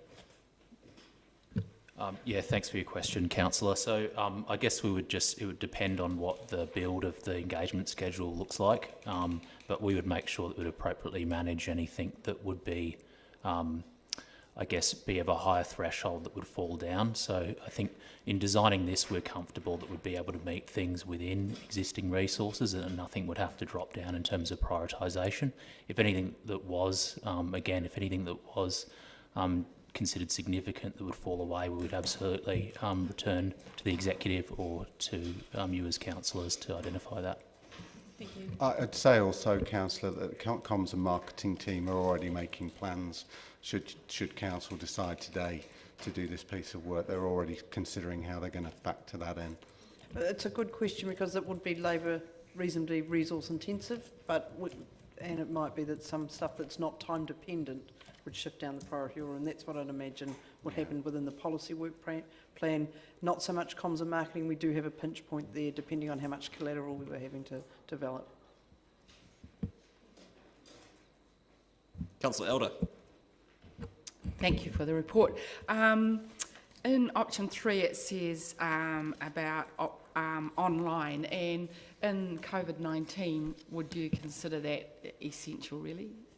Given that we don't know what levels will be on at any given time? Yes, it's certainly going to be an essential part of this if council approve it today, and I would say that that's regardless of whether we go into COVID, whatever COVID level, I think it's going to potentially form part of this. So what do you see the advantages of pre-engagement with community before a 10-year plan? I think it's an opportunity for us to engage with some of the bigger picture things, Councillor, to give almost like a context setting for the community as a lead into the community engagement, formal community engagement. So it gives us some indicators as to the communities, what the community sees the issues are. I think it, as I said, I think it's a good way of contextualising a discussion that we're about to have with the community as part of the long-term plan. I would say it's challenging. The COVID major lockdown has really compressed our timeframes for this, and in an ideal world, our pre-engagement would have been a lot earlier to make it more meaningful. We've had a quick look at what other councils are doing, and if any of them are doing pre-engagement, we've only been able to identify 7, and most of those are doing a very light touch online with targeted stakeholder things because of the time constraints that they face as well, but we can't find any more than 7 who are doing it. I can send details of that if that would be helpful.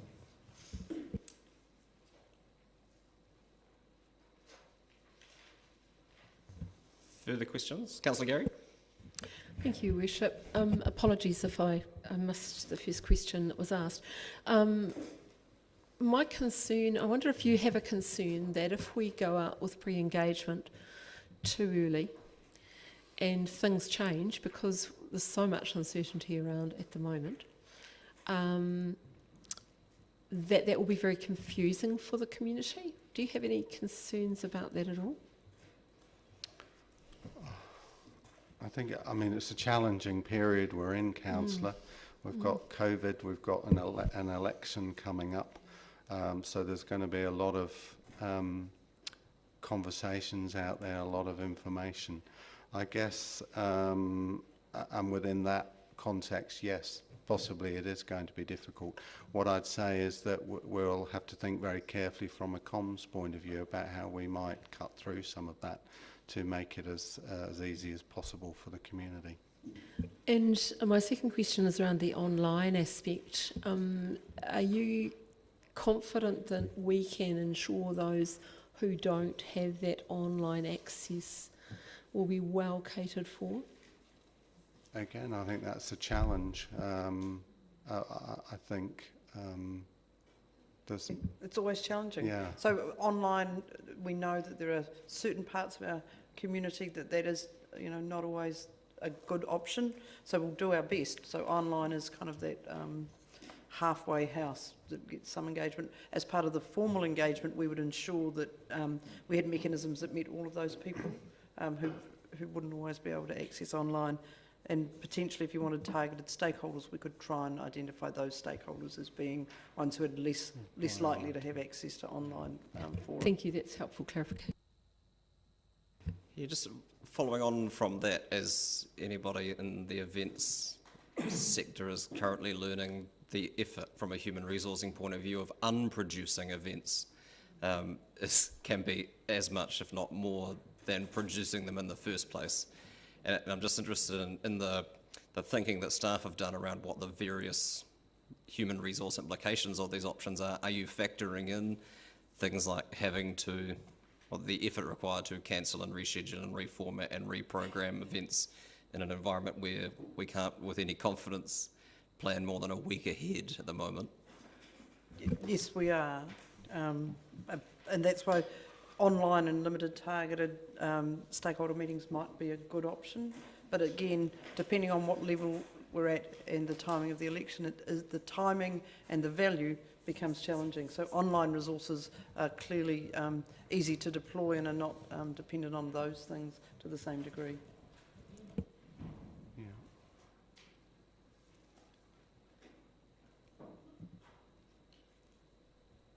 Didn't know there was a music round. Councillor O'Malley. Just looking at the three options as we go, am I correct in basically saying that with option one, you're suggesting that we really don't do a pre-engagement and we just go ahead with the 10-year plan?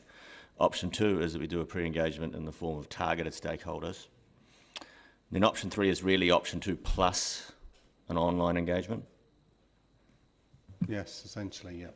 Okay. Although it may be less of... Well, whatever happens in option two will depend on our ability to be able to meet, right? Whatever our level statuses are. So if we go into, God help we don't, if we were to go into a lockdown environment, we'd jump immediately to level 3 only. I mean, option 3 only, with all the targeted and non-targeted activities going online. Is that through the chair? Is that correct? Well, but potentially option 1 if you don't have the staff in the building to be doing the work that would facilitate the online options. To those points then, if we started all the way out at option 3, and then in a changing environment, our ability to execute would knock them off, we'd be heading backwards actually we just pretty much jump straight to option 1. Is that correct? It's certainly a risk, I think. Or on the other side, is it that if we were trying to do pre-engagement, option 3 would give us an opportunity to start it and try it, do our best, and in terms of delivery to our community, our failure to deliver would be outside our hands and outside of our control, but we tried our best. Not sure if it's a question of staff, but... It's a question of the logic of which of these 3 options we're going for, and then what's going to be the implication as to which of the 3 we chose.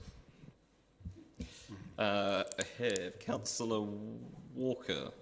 Yeah, I guess the question just leads on from Councillor O'Malley's question. And this is really difficult, I imagine, for everyone, because we don't know what's going on in terms of COVID. So how, in terms of option 3 and creating whatever sort of online platform that may be, how resource intense is that going to be? I mean, it could be potentially quite resource intense. I've got a meeting with the comms and the policy team this Friday in preparation should council make that decision today. to start really working on building this up. I guess the reality is we're going to be fleet-footed as possible, as we have been for the rest of the year, to try and shift should the situation change around us, and we'll be dependent to ensure that comms are, and they're very good at this, working it in a way that will allow us to change direction at fairly short notice should we require to. I don't know if that answers your question. I mean, the resources... Yeah, I mean, it sort of does. And I mean, my other question, I guess, would be, in a perfect world, ideally, we wouldn't be in this situation. We'd be creating online content that we could use ad infinitum. Is that a question? Yes, No. so for example, I think one of the options is to look at developing a video animation, which I think we tried to show council recently, and that's a great example of a piece of work that would be used for other purposes other than for this purpose, so that we get smarter at developing comms that we can use in different ways. Or at least would be able to be used in March and April of next year as part of the substantive consultation. Sorry, no, they've got those eyes looking at me. So do you get the feeling, or do you agree that if we went down the route of doing it online, the very fact we're doing that is negating quite a large portion of the population from actually having access to the consultation? Potentially, it's a hard answer. And this is pre-engagement, remember, so we are still going to engage fully with the entire community in March, and so there is potentially a trade-off. Councillor Raddick. Yes, paragraph 25. So, I mean, reading through it, it seems to me you've got your options 1, 2, 3, which is 1, do nothing, 2, do stakeholder face-to-face meetings, and 3, do the online. And included in this, option 3, you've got and targeted stakeholder meetings with the clarification there in paragraph 25. However, that does say opportunities for, rather than a specific schedule of, as laid out in option 2. So my question is, are you expecting us to give you some guidance as to what we would like to do? Because option 2 is about councillors leading meetings, or do you have a plan, or is that plan outlined as we see on the paper in option 2? There is an attachment, councillor, with some potential options for face-to-faces. But that's with option 2, so that would still be included in option 3, is that what you're saying? Well, it lists in there which things could be delivered electronically or online as well. Yeah. But there would, we would, depending on which option council wishes to go for, we will have to be a little bit agile in how we develop it, and we just don't know. That's the challenge. So we will try and engage with as much, if that's the will of council, as much of the pre-engage, as much of the community as we can. Thank you. Councillor Houlihan, do you have a question other than your indicating a willingness to move? Is it possible to have a combination of I'd say option yes. 2 and 3? Because 2 and, because 2, I like 3, but I'd like to see 2 in it as well, because I think 2 is very good with the targeted groups.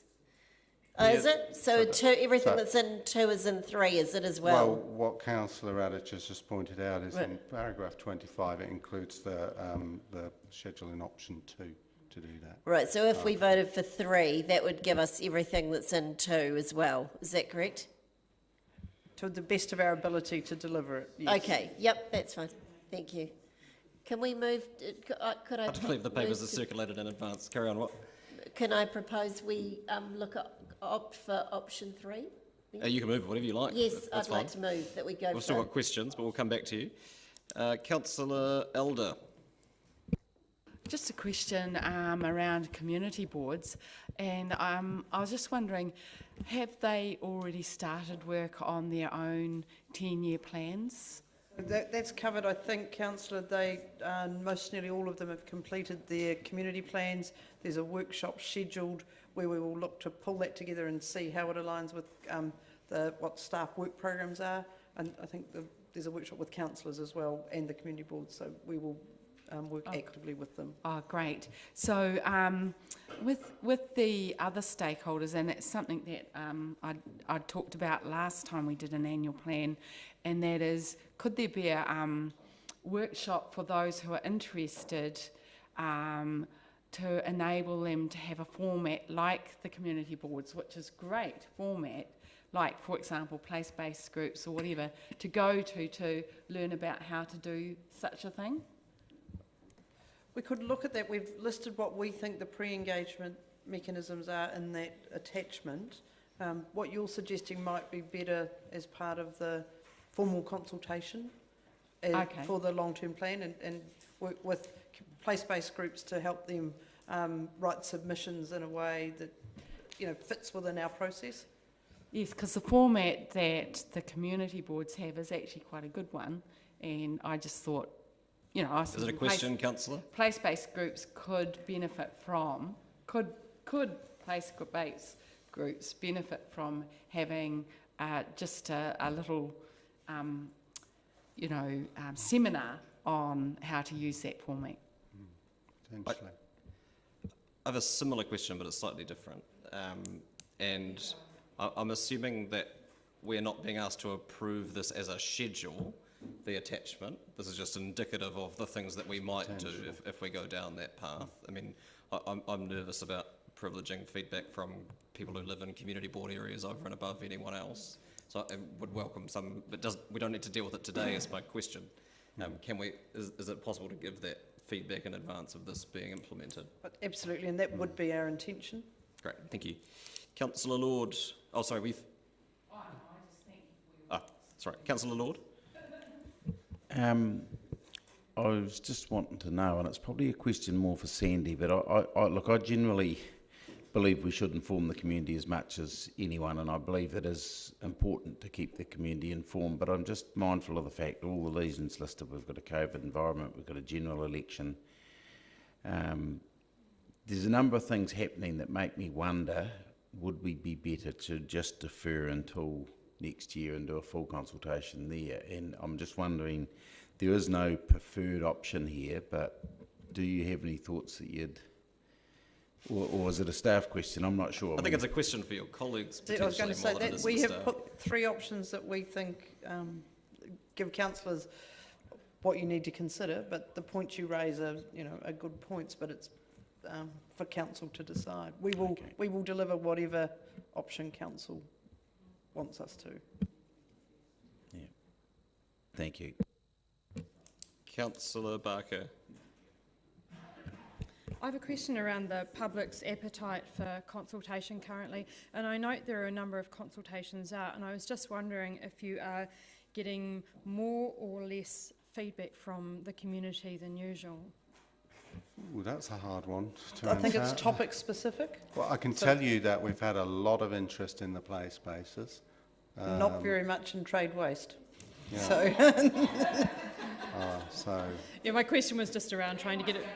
Yeah. Trying to get a feel around the community's appetite for consultation, given, as Councillor Lord said, the COVID environment, etc., etc.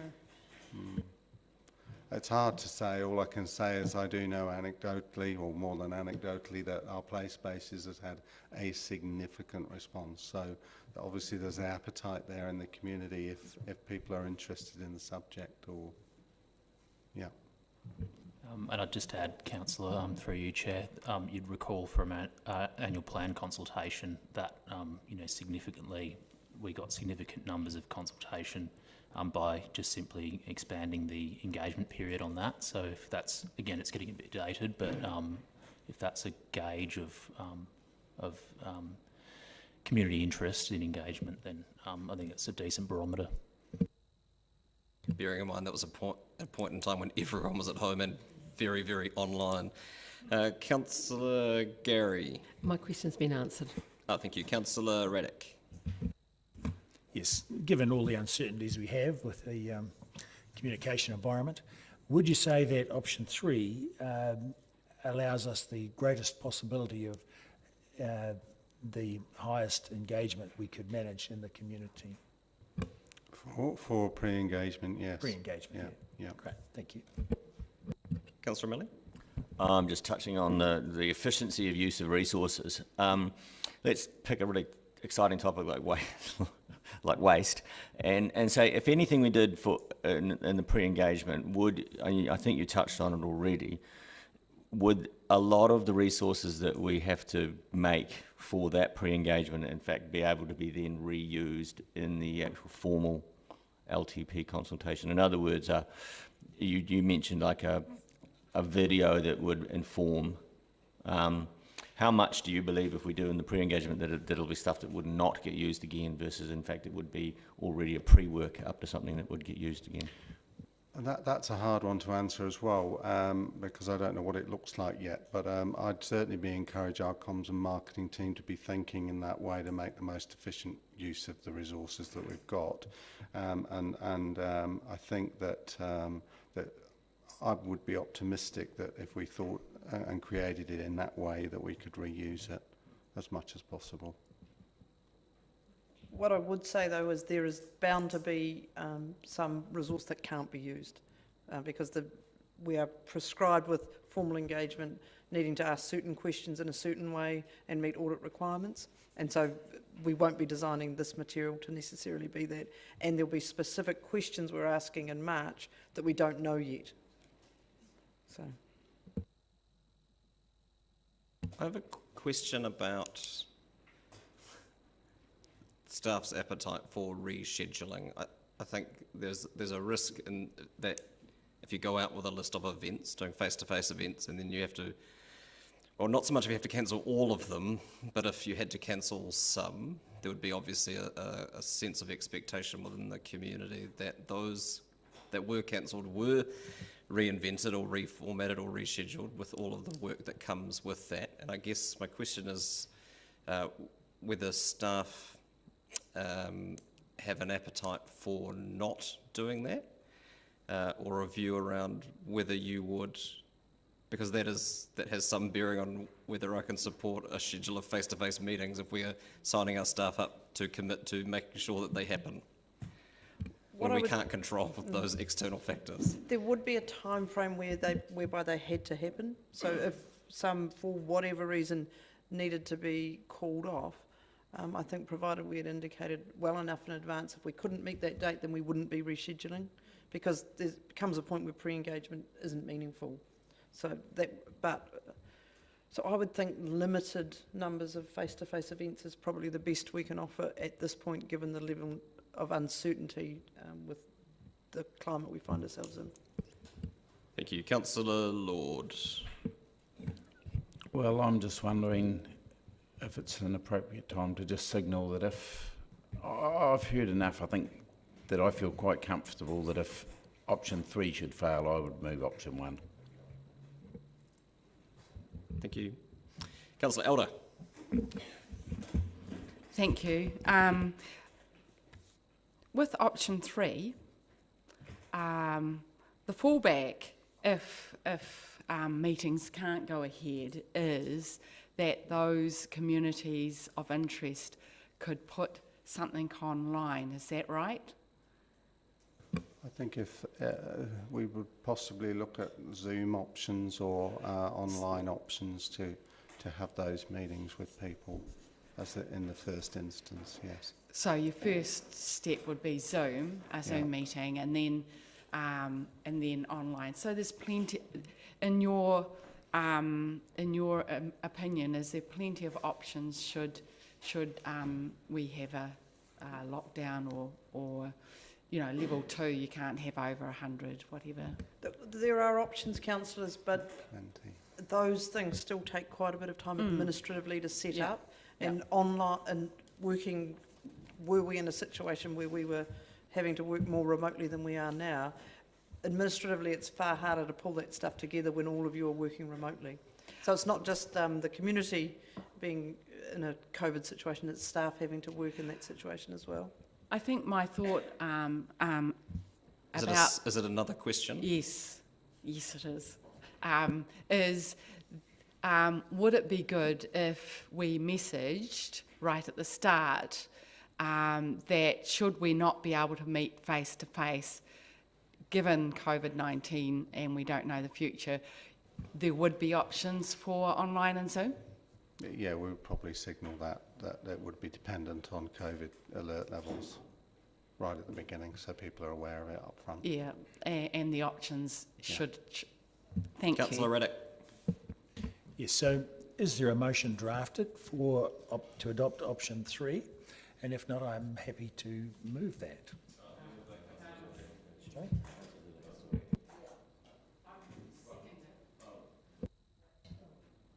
Further questions? Councillor Walker. Yeah, and it's probably a question to Ms Graham. And also I just want to indicate I'm happy to second Councillor Lord's motion should this one fail. Would it be fair to assume if we do go down the path where we're going into option 3 and we're into, say, COVID alert level 2, 3, 4, that the capacity needed from staff to cope with COVID would in itself overwhelm the ability to resource elsewhere? Look, I wouldn't necessarily say overwhelm, but working in alerts levels 3 and 4 means that it's far harder to deliver the same outcomes, and staff would have different priorities as well in needing to respond at an organisational level to the COVID issues. Yeah, and I guess a further question is, I think, would you agree, we could agree that the public themselves would make their own decisions about where they want to put their efforts. Certainly under level 4, I don't think there'd be an expectation that we were going to turn up on a Zoom meeting. Although I would say that the annual plan was, we had, as Mr Jacobs said, a large number of submissions during level 4.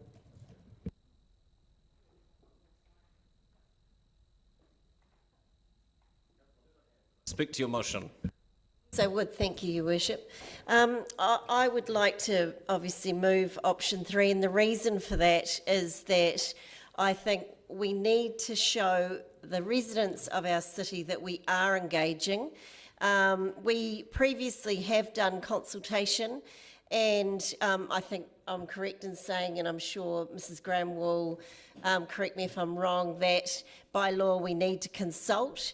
And I don't think by law we have to engage. However, I believe best practice is what this council could do and show the people what is happening and give people a say. It's our city and it's their city. You know, let them be part of this and take them on that journey. Option 3 includes a video, which if anyone who's done any marketing knows that visual things pick up people's you know, they straight away can get the attention of people with, you know, better than words.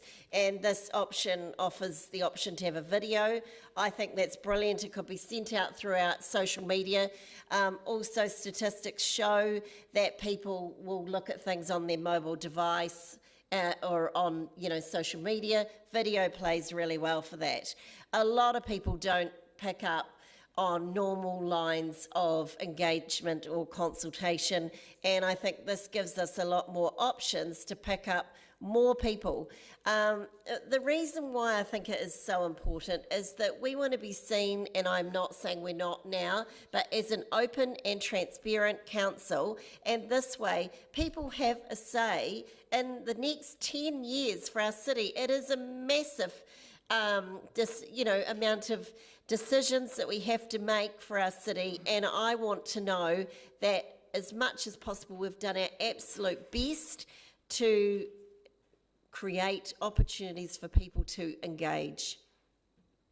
So I believe option 3 gives us the best ways to do this. Option 1, if others want to go for that, is out of all 3, by what I see here, is the least minimum of engagement. Now, if we do end up doing that, I think that lets people down.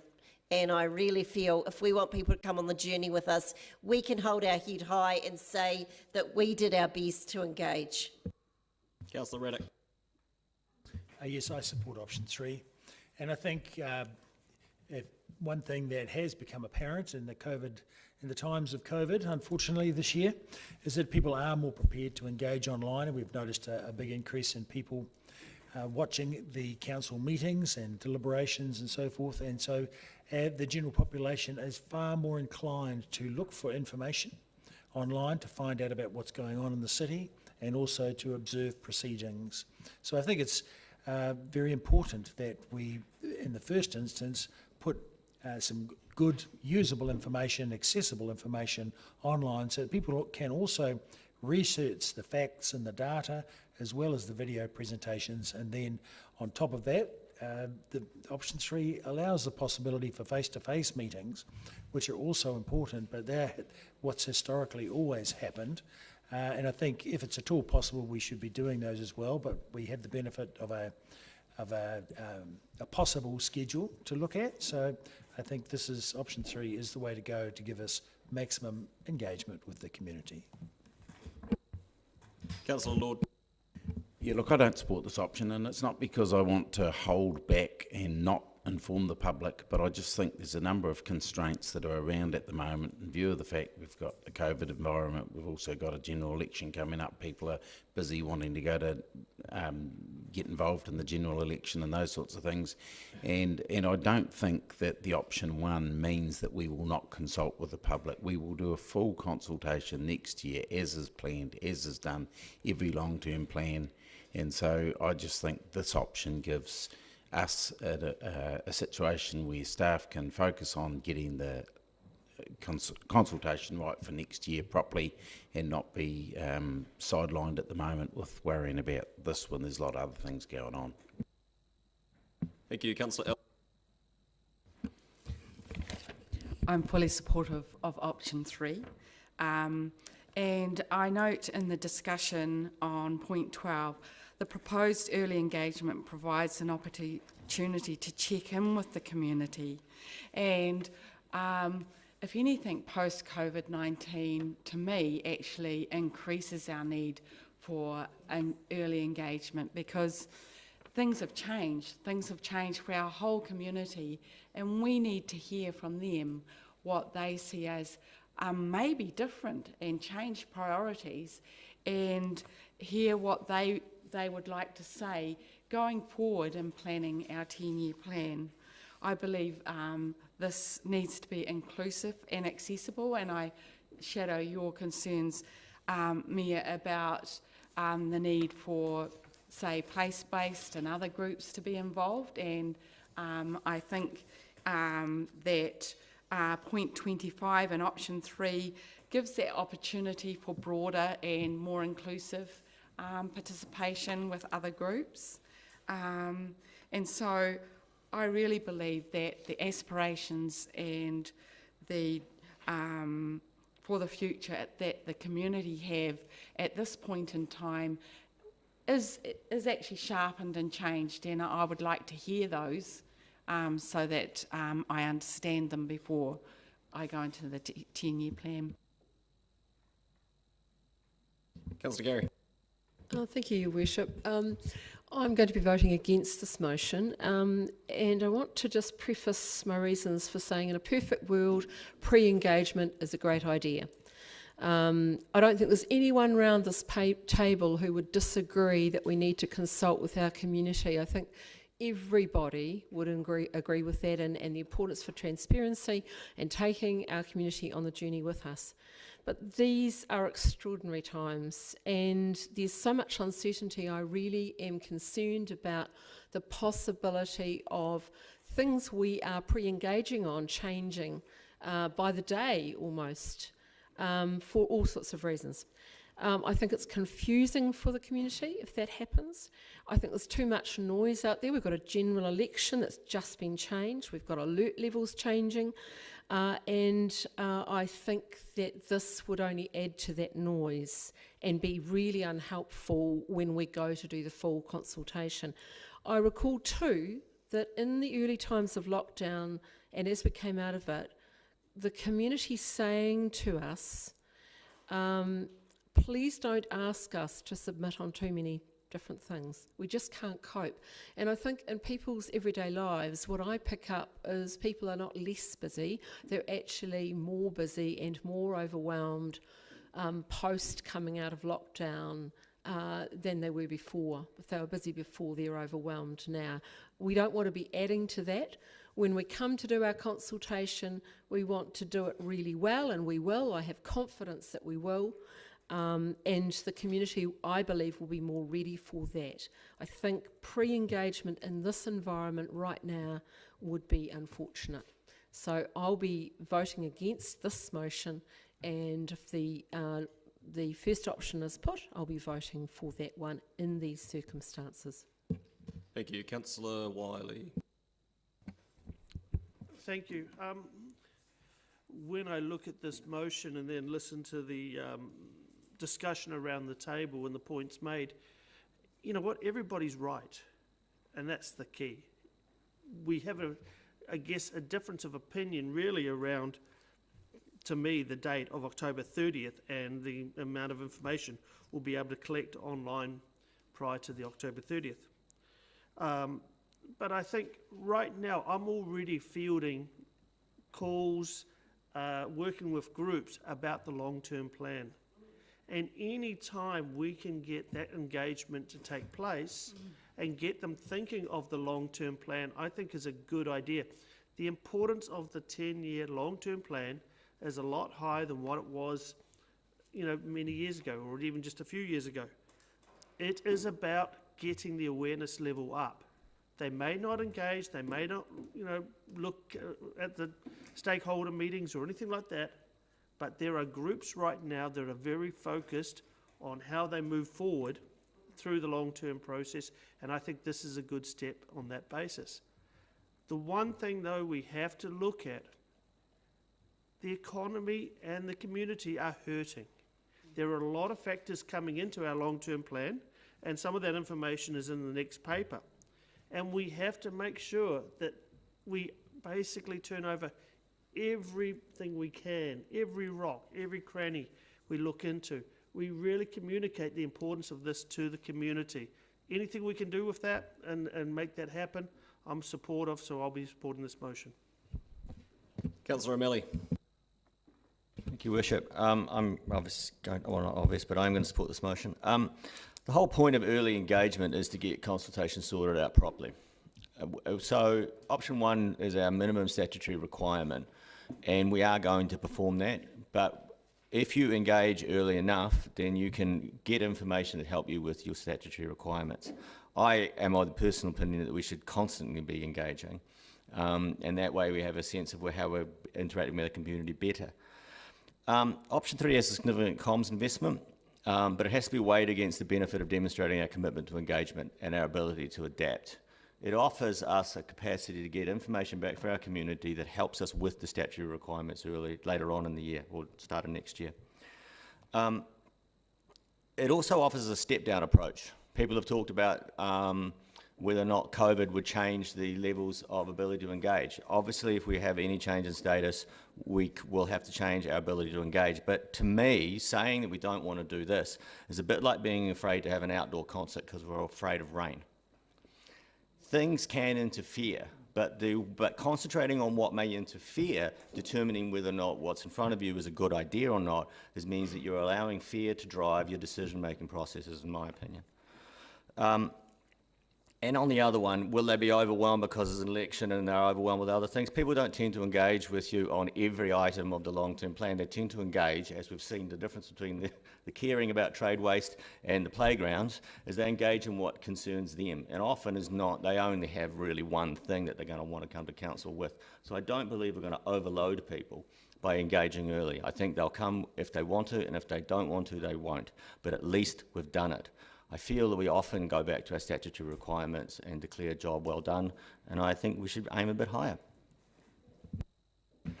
Councillor Houlihan, if you could internalise your interjections, that would be helpful. Councillor Benson-Pope. Thank you. This is quite an interesting conversation, in my view, because we all agree on the difficulty of the timing, and I don't know how much election fatigue people are going to be suffering because of the election or because of its delay. And I don't think any of us can really guess that. And I'd initially been of the view that it will be counterproductive, or at least not productive, to do anything prior to the new year. That's not the view I've come to listening to the comments.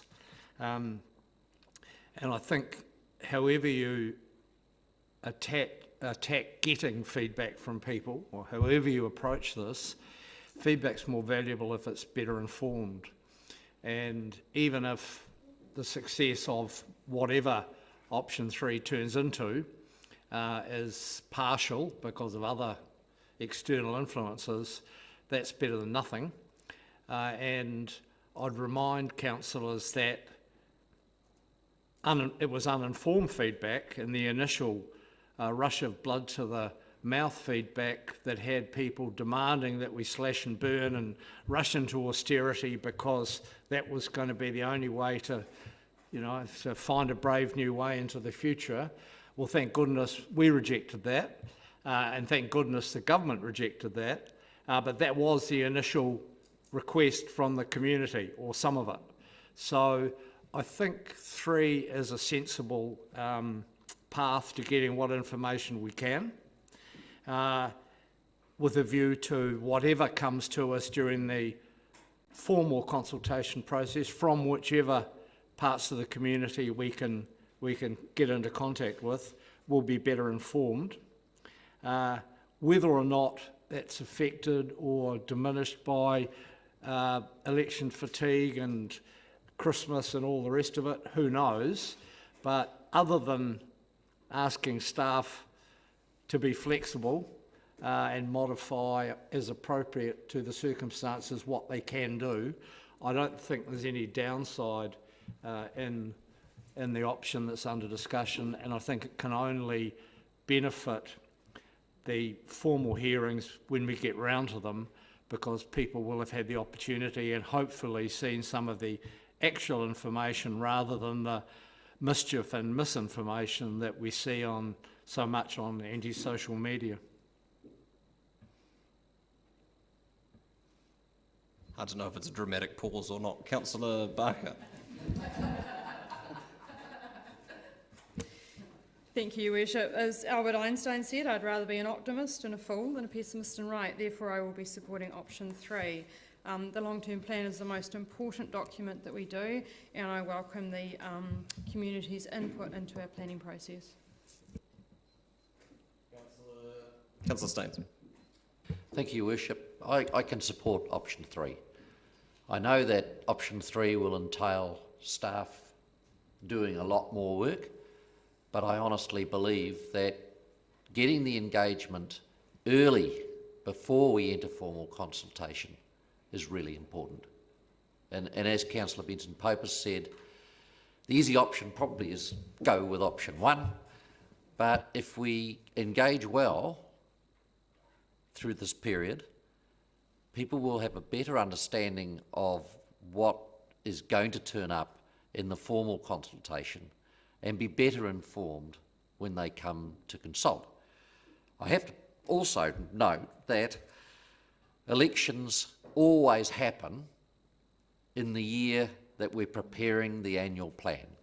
So the only wild card in this one is what COVID chooses to do to us. And I don't think, if COVID causes an escalation and we can't do the amount of consultation face-to-face that we would like, this option still provides the video that helps people understand. It still provides the option of online and Zoom meetings to keep people better informed. So I think it is the right option for us as a council. Councillor Hall.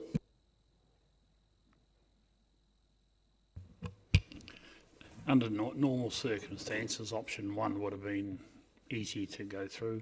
We don't know what COVID level we're going to be in when we come to March or April. So the sooner we get onto it on the option 3, would be the better, because we'll have feedback. We might be doing everything by Zoom by then, which is going to make it a lot more awkward if we get back to level 4, which we don't know. So I'll be voting for option 3, so the more information we get in, the earlier the better it can be handled. Councillor Walker.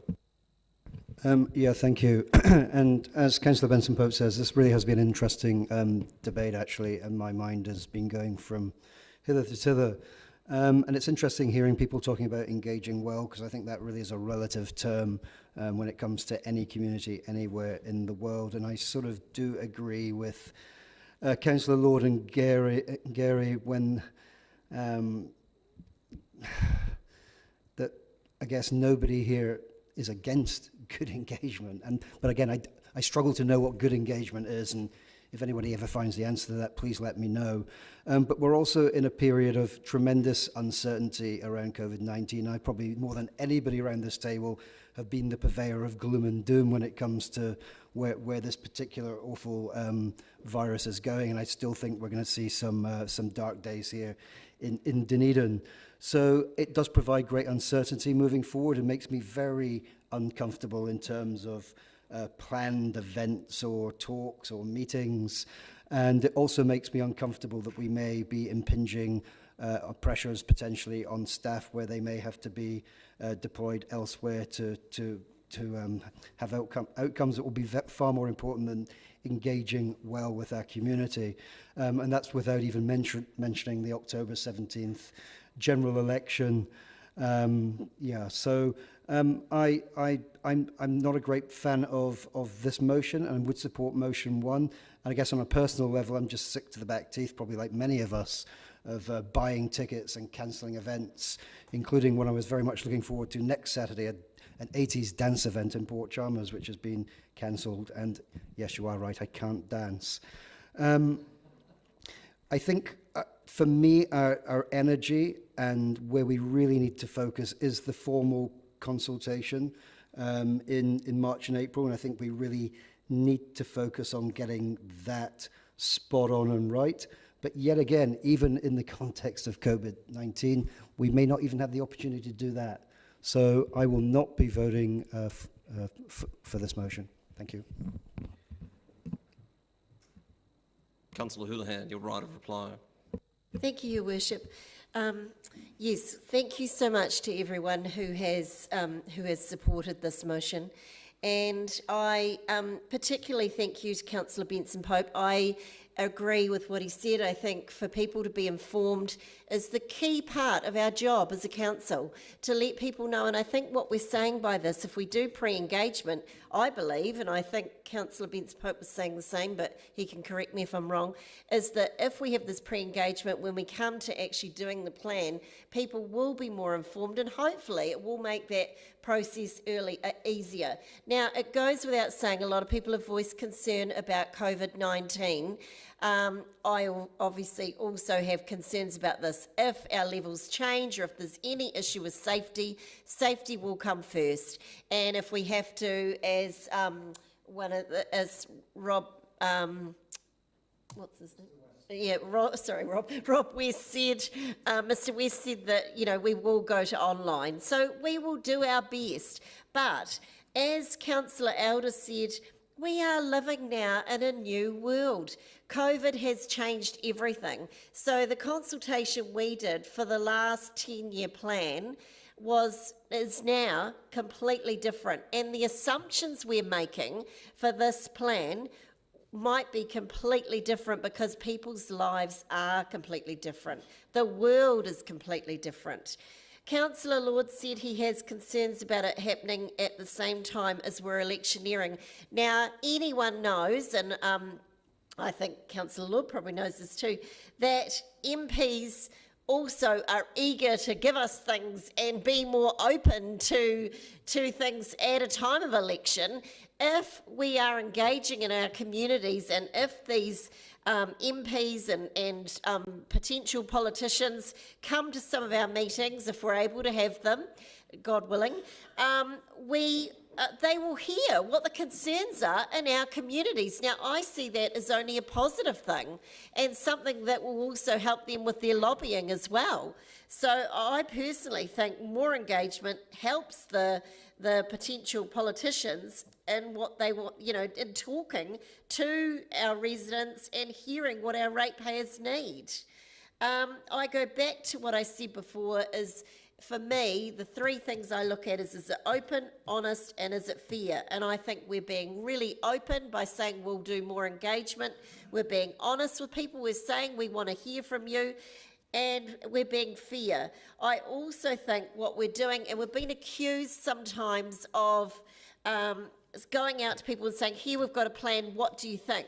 With this pre-engagement, I believe what we are doing is saying, what do you think? And I think that is really important. Thank you. Thank you, Councillor. The problem is that when you speak last, people don't have the opportunity to correct you, and I wasn't going to interrupt you, but I don't recall Councillor Lord saying anything about us electioneering in the period. Well, that is. You said we will be electioneering, is what you said in your remarks. I just wanted to clarify that. Thank you. I'll put the motion. All those in favour? Those against? No. Can I do it on a show of hands? Those in favour? It's carried. Thank you. It's 12:32. I'll move that we adjourn for luncheon. Seconded Councillor O'Malley, and reconvene the meeting at 1:30. All those in favour? Aye. Those against? That's agreed. Thank you. Excuse me, everyone. Lunch is in the Otaru room.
Welcome back, everybody. Item 19, 10-year plan 21 through 31, update and supporting information. Ms. Ballantyne and Mr. West, welcome. Any opening comments you wish to make? No, perfect. As it would have been had you had opening comments to make. Questions, councillors? Councillor Barker. Thank you, Worship. On page 101, there's the attachment B around the economy, and it's got the Dunedin's unemployment rate over time. And I guess that it's doesn't mean that much on its own. I wonder if it could be benchmarked against the New Zealand rate of unemployment. And my other, was that a question? That was a question. The other question was, I wonder if we could have a graph around, given that our Dunedin's economic strategy focuses on GDP and job numbers, I wondered whether that might also fit under the economy, having a GDP benchmarked against the national average and the job numbers benchmarked against the national average as well, just to give a more fleshed out thing rather than just the unemployment rate. From a process point of view, suggestions are all welcome, but I'll take advice from staff as to how formal you need feedback to be at this point in terms of this working its way into the 10-year plan supporting documentation or not. What do you think, Susie? What would work? So happy to take feedback now, or equally if you would prefer to email me after the meeting, that would work as well. I think maybe if there's a broad consensus around the table, we don't need to be, if people think it's a good idea, for example, like adding in a trend line for New Zealand for unemployment makes, that seems reasonable. Then we can make those changes. Lynn could minute them all and we could vote on them all, but it depends how many there are. But we could note them, that we just change the supporting document by adding in or the following in an omnibus kind of resolution.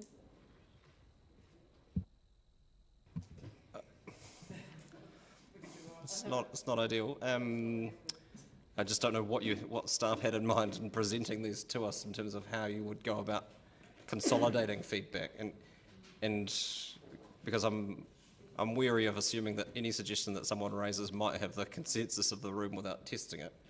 And so maybe a consolidated kind of list of changes. In the first instance, let's focus on questions that people have rather than suggestions around what isn't here, which will allow people some time to think about how they might want to go about dealing with additions or alterations that might... It can't be by email unless it comes back, because this is adopting a supporting document for the process. Yeah, we do need that's right. some kind of formal... That's fine. Councillor Gary. Thank you, Worship. I was curious to know if you felt the two studies covered the aspect of Dunedin's attractiveness in a post-COVID environment. It didn't seem to me that maybe it went into that in a great deal of detail. I just wondered if you had any comment on that or any thoughts on that. And it could be the timing of the two reports, actually. So you're referring to the Infometrics report? So as I understand it, they've largely based their modelling on their kind of existing kind of population and cohort household demographic modelling, and taking into account things like expected impact of migration and international students, etc. So yeah, I'm not sure to what degree they've factored in those kinds of factors, but I could find out more information about to what degree that makes up the model. I wondered if it was a timing issue too, because it's possibly now we're a bit further through it, maybe this is of more relevance now. But yes, that would be very interesting. Thank you. To what degree are we held to these? I mean, I'm nervous about signing off on any underlying assumptions for anything more than a week in advance, let alone the next 10 years. So, I mean, does audit have a view or offer guidance around... I mean, the real question is how concerned do we need to be about these at this point in the 10-year plan process? rather than sweating over the detail of the information that we have currently in front of us? So I think in terms of departments needing to get on with their planning for the 10-year plan, infrastructure planning and that sort of thing, there is a degree of needing to approve these so that departments can get on with that work. But I think the advice from the sector, SOGM, etc., is that we need to be sort of constantly revisiting our assumptions through this 10-year plan process. So I think we could is an option to sign them off now for teams to start using them, but then to revisit them at a sort of future point. Oh, sorry, I certainly wasn't suggesting us not signing them off today. I guess the question was, if they turn out to be wrong, which they quite easily could in 3, 6, 9, 12 months, does that put the organisation at risk in terms of what we signed off our underlying assumptions to be? I think Susie is right to highlight the sector has identified this as a risk, and we would just build in checkpoints in our process up until we consult. So potentially the pre-Christmas meeting, we would just test whether these assumptions are still valid. That's fine. Thank you. Councillor Walker. Yeah, thank you. Just a question of clarification around the Schedule 10 requirement of the LGA that specifies minimum requirements. One of them is listed as the infrastructure strategy. Since we don't have one, is that covered off by economic development, three waters and transport? No. Oh, no, we do have one. No, it's we do. separate We from the actually have an strategic infrastructure? framework. Yes, Do we? it's a 30-year document that sits alongside the last 10-year plan. Something which was else the I'll have to which is read. the first time we had one. Gosh. It's a relatively new requirement. Thank you. Councillor Raddick. Yes, on page 95, the draft community outcomes.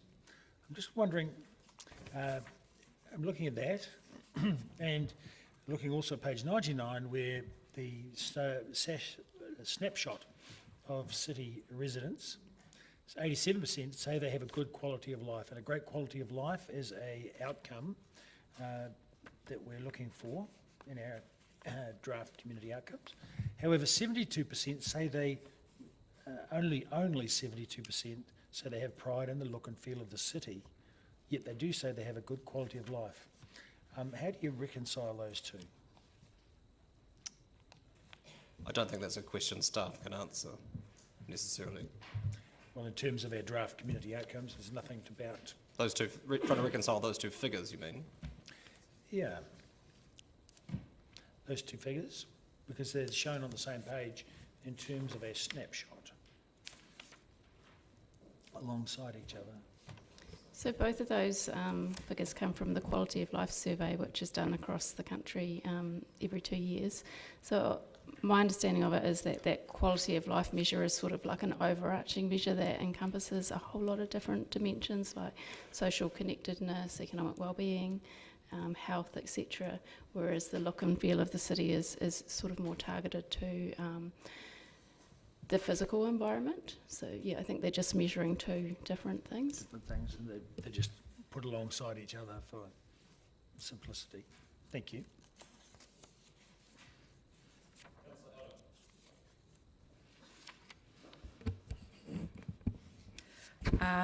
Just a query on page 105 and climate change, and in particular, we're doing an amazing job and working with South Dunedin, but really the work is bigger than that because it affects coastal and harbour side, and whether in fact that should be included.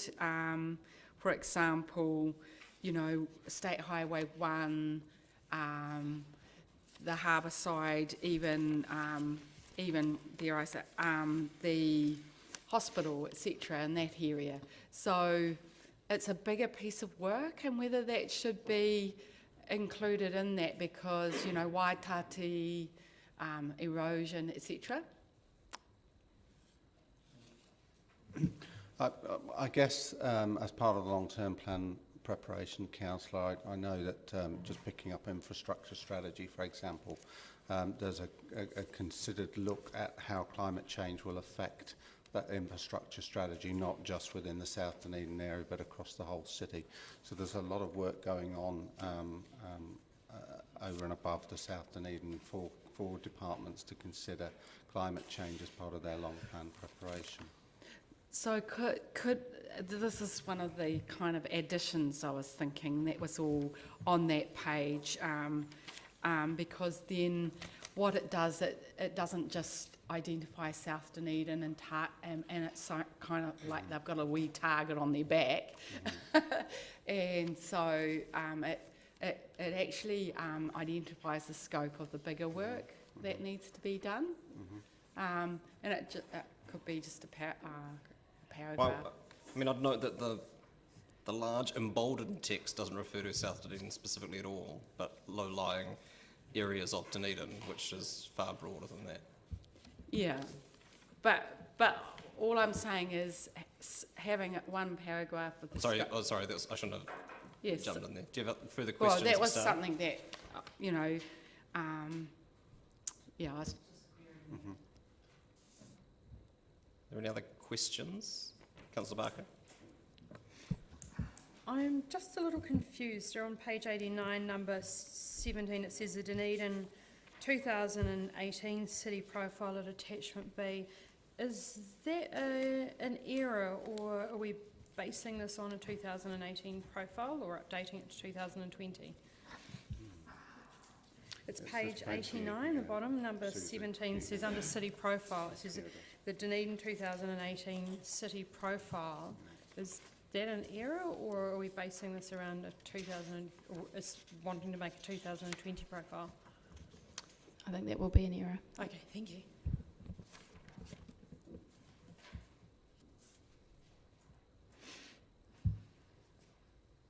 Councillor Benson-Poe? Preferred recommendation, Mr. Chairman. Oh, thank you. No further questions? Councillor Wiley? Thank you, Mr. Mayor. I probably know this answer, but I'm sort of just in the process of doing a couple of things and looking at numbers. On our pages 107, probably 106, 107, 108, 109, where did this data come from, Linda? Exactly. Goes through to about page 111. So the climate change projections come from two sources. They come from the Otago Regional Climate Change Projections, which are based on NIWA. Sorry, I saw that part. I'm looking more the economic dwellings, assumptions, growth projections, ageing population data. So the growth projections data is based on some work that was done kind of back in February this year by an independent consultant, Russell Jones, and he based his projections largely on Stats New Zealand data and projections. The only one that has been updated post-COVID is the visitor projections, based on that advice from Infometrics that visitor numbers are expected to have changed quite a lot from what was expected back in February. Okay, and so the projections around dwelling growth and rating unit projections that came from? So they the come reports from that are attached to this. Yeah, I'm looking for the source of the information. So those two are from Russell Jones. Okay, thank you. Both the Infometrics report and the Russell Jones report are attached as appendices to this paper. Councillor Raddick. Yes, I'm worried about, on page 96 now, we've got a couple of comments. Up at the accessible and connected city, it talks about an efficient road network. And then down a little bit further, business vitality, improving the ease of doing business. And when we get down to the second last boxes in the table, the travel choices and the connectivity of the city, they're all focused around public and active transport. Yet most transport for doing business and for efficient use of the road network, by far the majority of people getting around the town in cars. So it seems to me that... Is there a question coming, Councillor? Yes, so how do you reconcile those two things? Well, these are lifted from Council's strategic framework. So the integrated transport strategy is an existing document of Council. Which are council policies. So you're saying that... And you'll recognise many of the community outcomes as being the higher level objectives of whether it's the economic development strategy or or Te Aotearoa or Aratoi, and in this case, the integrated transport strategy. So these are drawn from the existing policies of Council. Righto, thank you. Councillor Elder. I'm still on page 105. I'm a wee bit stuck on this climate change, and because I've just been talking with and had a meeting with Simon Cox recently, just about the graphing of South Dunedin and other areas, in particular South Dunedin, and in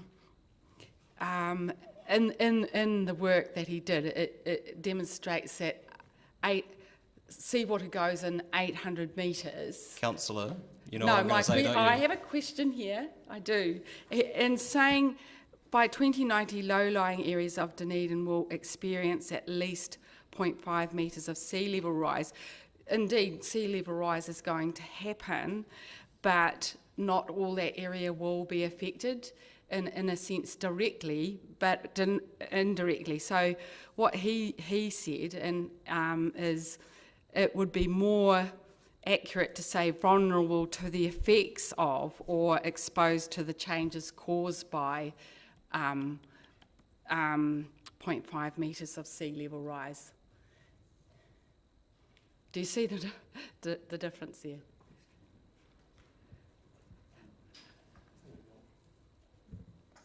I guess so. I know it's a pedantic little thing. Well, no, it's an entirely different statement. I would have... No, it's still... Councillor, what is the question of staff? Well, what I was asking is, would it be more accurate to say vulnerable to the effects of 0.5 metres of sea level rise? At least 0.5 metres of sea level rise, or exposed to the changes caused by at least 0.5 metres of sea level rise. I don't see staff reaching for an answer, so you may have stumped That's them. okay. It was just a technicality, really. Councillor Houlihan. Thank you. I just want to say I'm delighted there's so much art stuff in here. It's fantastic. And I've got a question. And I think there's a lot of things in here that are really positive, which is great. Can I just clarify, and this might help answer Councillor Raddick's question as well. When you say active modes it's got city for public transport and active modes. Can you just define a definition of what you mean by active modes? Well, active modes of transport. So I would suggest it implies cycling, for example, as an active mode of transport, as opposed to sitting in a vehicle. Or walking or non-motorised scooters, or anything that requires physical exertion. So cars aren't included in that at all? Is that the case? Unless you're Fred Flintstone, no. All right. Well, that would be. I'd like to see that. That would be very interesting. I think it's fantastic. We're bringing in. Is it a question? Yes, a lot more public transport activities. However, would it be fair to say that, because this is for the LTP, which is the next 10 years, that cars will still be in use over that time, and is it fair to say that the majority of people use a car? How are we also acknowledging them in this? I guess I'd refer to His Worship's comment that this is from the existing strategic plans. Well, I know I was part of that strategic plan, and so was all of us. We certainly mentioned that one of the biggest concerns people had was parking and traffic. Councillor. Would that not be correct? There's a question. Well, it's not correct because you weren't. The integrated transport strategy was signed off in 2013, and I don't think there are... Councillor Lord was here, Councillor Staines. There aren't too many of us were here when Oh, we signed okay, off. sorry, So apologies. the strategic framework is the existing set of strategic objectives that the council has, which have all been Right. prepared and signed off at different points. And so those have been drawn on by staff to come up with our community Okay. outcomes for the long-term plan. Oh, thank you. Sorry, I didn't realise this. I thought it was talking about some of the workshops we'd done previously. Thank you for clarifying that. So is there any way that we can put in something, because I think it's fantastic to have the cycling, the walking, because it's really good for our health, but is there any way we can put something in here that also says, you know, that will also will make things, you know, obviously help the people in vehicles as well, because I mean we've still got the majority of people in cars, so we need to have services for people in cars as well. But I understand our general I hope is that people will move out of their cars where not necessary, and I agree with that, but we just don't have anything to service some of the major concerns of people in our city, I believe, and correct me if I'm wrong, is parking and getting around the city. What are we offering in here to help that in the next 10 years? Are there any initiatives we've got? If you can find a question, you're welcome to answer Yes, it. that was the question. I guess that would be hard to answer in the context of what we're discussing here, which is the current strategic framework, which has been laid out for some time. So would that be fair to say by leaving that out, we're leaving out a majority of our public? I think, Councillor, you're projecting onto staff.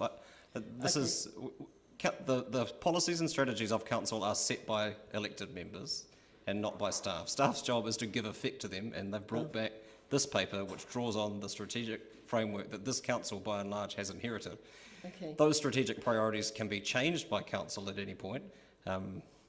I would argue that on the fly at a meeting where we're considering the underlying assumptions of the 10-year plan isn't the most strategic method of reviewing our strategic framework, but as you councillors are also aware, there is a wider piece of work happening around the integration and review of council's strategic framework, and any amendments that are made to that will then flow through into other documents that are prepared on the basis of that, including things like this. Thank you, Worship. And I'm certainly not critical of what's there already. I think it's fantastic. All I was saying is it might be nice to put a provision in to, you know, say we're also looking after people who use a car. Are there questions? I'm loath to say other. Are there questions of staff? Councillor Raddick.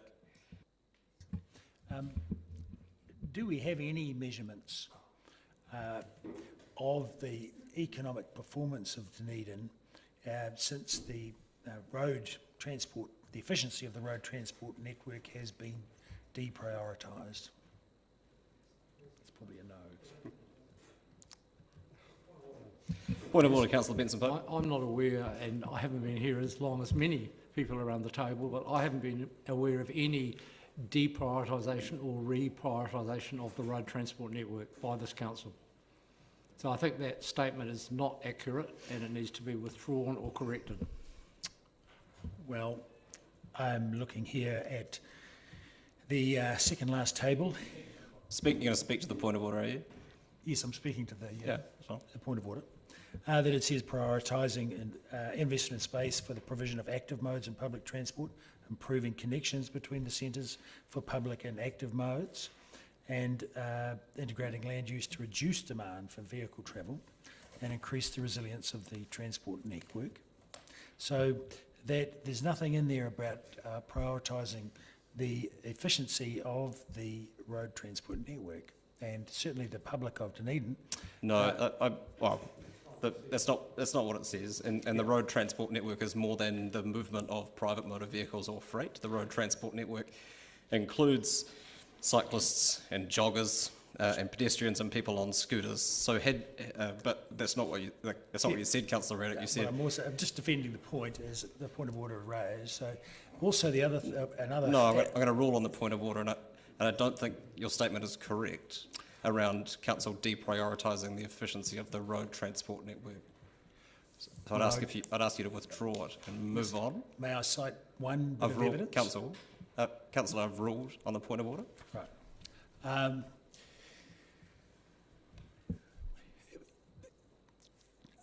I'm struggling with that because That's unfortunate because I've already ruled on it, Councillor. Point of order. Point of order, Councillor Benson. Challenging the chairman's ruling is unequivocally final, and challenging it is a contempt, which would lead to the member challenging being ejected from the meeting if standing orders were followed. All I'm trying to do is I'd prefer not to. Councillor, clarity, yes. Sure. I've ruled on the point of order. You can move on with other questions if you like. Yes. But when I need to finish with this one, No, you apologise don't, and withdraw, unfortunately, do I not? Councillor. You need to move on to another question if you have one. Or leave the meeting. The choice is yours. Yes, certainly. I thought I needed to apologise and withdraw. No, I didn't ask you to apologise. Right, okay. Moving on. No, I don't have another question right at this moment. Thank you. Councillor Benson-Pope. Mr Chairman, I'm happy to move recommendation 1 if you want me to turn it. Thank you. Is there a seconder? Seconded, Councillor Staines. Would you like to speak to it, Councillor? Use your microphone, please. Sorry. In doing so, Mr Chairman, I think this document reads very well. I think, especially in light of the previous agenda item about talking to our community and discussing key issues with our community, it's very legible, and I'm a bit surprised that people want to make things more complicated, Councillor Elder, when you've got a perfectly simple statement that is unequivocal about sea level rise. It's a good example of why I think the graphics talk very clearly and illustrate very clearly the issues. And as I say, I was most impressed with the work behind it, the way the statistics are presented, and a lot of them raise very interesting issues about our demographics in particular. You know, it's not the baby boomers who are the cause of all the evils in the world, and obviously the numbers here are a bit different from the national average. But I think it's a very useful document, and the more people who read it and think about the issues it raises and in due course get involved with our statutory and other processes, the better. Thank you. Further speakers? Councillor Houlihan. Thank you. Yes, I will support this as well, and I agree with Councillor Benson-Pope. I think it's an excellent document in general because we've got a great city. There's lots of positive things happening, and I think there's opportunity in this document for talking points, for people to have engagement. And I want to thank the staff and also thank, going back to that, thank staff for the many workshops we've done around getting to this point, and I think it's been very worthwhile. Obviously, as my comments were previously, I think maybe some things could be added in around people and cars, but otherwise I think it's a very good document. Thank you. Councillor O'Malley. Thank you, Worship. I'm just going to comment a little bit on Councillor Elder's questions and the commentary, and I guess it is along the lines of I definitely am by any means denying that sea level rise is going to impact on all of our communities. It just seems unusual that South Dunedin is the only one of our communities that gets mentioned in that environment, and I would just like us to consider to remind ourselves that the airport is no higher than most parts of South Dunedin, Waitati, sections of Waikawaiti, Long Beach, parts of Parakanui are all going to be under the same level of threat. So just want to make sure that when we are talking about the communities who are under threat, we include the others as well, so as we're not potentially only signalling out one. That's all. Thank you. Councillor Elder. Thank you, Chair. Thank you, Jim, because in fact Jim articulated what I was wanting to say, and that was just the broader context of that conversation or narrative, because in fact it's larger than one place. I too support this document, and I support all the hard work that's gone behind it, and I look forward to it getting out there and people responding to it. So thank you. Councillor Lord. Yeah, look, I can vote for this, but I just did want to give a wee bit of clarity on just some of the things like in the strategic plan that we've got. And what I was thinking, when I first came to council, in my perhaps first or second year, we had, I think it was Sky Duncan spoke to us in a briefing one time. And she spoke at that time, I think it was Sky, so if I'm wrong, I apologise, but I don't know who it was if it wasn't. But she spoke to the differences that have occurred over the last sort of 100 years. And she talked about councils, and in fact it's funny, we're in a COVID world now, but she was talking about the sort of things council might do 100 years ago. They were ruling about things like how close you might have a hen house to your house, because they were aware then of pandemics and those sort of things that were caused by flu. And she said, but now 100 years on, we're quite aware of things like, for example, obesity rates and heart disease and things that are also killers in our society. And it was with those sort of things in mind that people start thinking, we've been in a situation where for the last 50 years we've been building roads and no problem with that, building footpaths, but it was about making things more easy for those that wanted to, and encouraging active forms of transport, activity, you know, it's things like tracks that are not necessarily destinations, but like things like that can be used for active recreation, like the Peninsula Cycleway. You could drive out and be off-road, be perfectly safe. And so I don't see these things in here as particularly meaning that we're pushing a line that there's no place for cars. I don't see it as, but it's giving people that want to have a different option a safe place to have that option. And I personally, you know, you don't need to look far to see obesity and people that are at risk. You know, we're the first generation that might be looking at not living as long as their parents. So that's why I support this, and I support these endeavours to have some cycleways and some, you know, look, it's just, yeah. But anyway, sorry, not for you. Thank you. Further speakers. Councillor Wiley. Thank you. I'll support this. I think there is some very good information right across the board in this area, and it really does give us a snapshot on what's happening around the city. Some of the areas that really, or the key area that I really looked at that's really relevant to most of our community is housing affordability and the fact of how we are doing with building more houses. And we looked on page 102, there was a clear indication of that. And yet when we look at future dwellings on page 110, you can see that actually we don't really make that much of a dent. And from building 372 on average at the moment, when we're being asked or suggested to on page 102, where it says that to accommodate the city's future population growth, we need to build 750 new domestic dwellings. So it sort of worries me a little bit that we actually aren't tackling some of the key issues for the city. But when we look at this information, it is going to be a great source of debate and inform the community for them to really see, okay, what really is important to them. And I think there's something here for everybody. And I think it is going to be, again, a bit like what we, in our previous discussion prior to lunch, it is going to be getting the engagement for people to actually look at this information, read this information, ask questions about this information, and actually want to come and talk to us about this information. And I think that is what is going to be important. Thank you.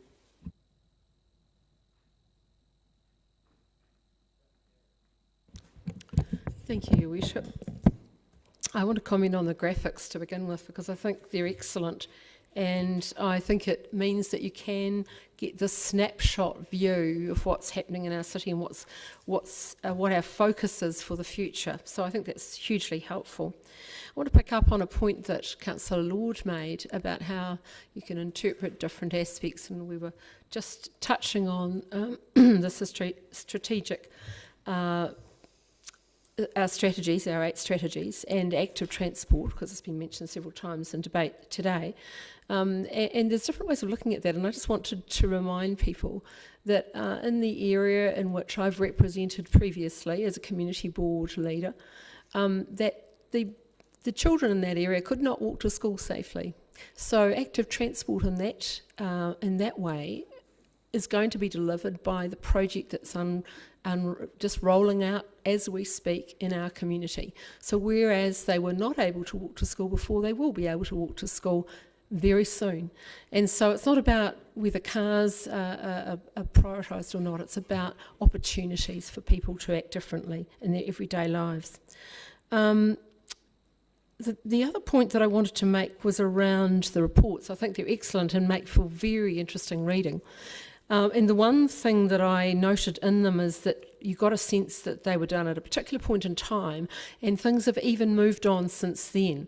And particularly around the assumptions of where Dunedin sits, and there was a bit of a tale about migration in there. And I'm glad to hear that we're going to be testing those assumptions throughout, because I think Dunedin's going to be a very attractive place for a lot of people to come and live in. It was before COVID, and I think it's going to be even more so. In fact, on this morning on Radio New Zealand, talked about the uptake in people applying to come to New Zealand to invest in this country. And I would suggest to you that our city will be top of the line in terms of attractiveness to people from all over the world wanting to come and live here, and also within our own country. So I think it's a particularly good report. I thank those involved in producing it, and I'll be supporting it. Thank you. Councillor Walker. Yep, thank you. I'll be brief. Councillor Wiley alluded to, quite rightly, to what we talked about prior to lunch. And I was one of the ones who questioned what good and proper engagement is. So I want to thank staff for this document. I mean, I personally love the document. I love the graphics, and I love the thought-provoking implications, I think alluded to by Councillor Benson-Pope, that are referenced in a really user-friendly way and through the graphics. I mean, it doesn't take a rocket scientist looking at page 104 to work out if we are going to reach our 2030 carbon neutrality. Looking at the graph, what we have to do, it's clear, it's obvious, and it's in your face. So thank you, staff. Well done. Love it. Councillor Raddick. Yes, I think there's an awful lot of work gone into this, and I very much commend staff for the excellent report and the range of reports they've assembled, and especially the graphical display and the very vibrant way they've explained it, so that there's the information is very straightforward and easy to read. The issue I have is where we come to the community outcomes. To me, there's significant disconnect between elements of some of those, and that's not a staff issue. That is I guess a council issue, and harks back to, as been mentioned, 2013 and other times. And so, to me, some of those disconnects and some mutually exclusive aims should be addressed at some stage. But so at this stage, I'll be possibly a lone voice of protest at this.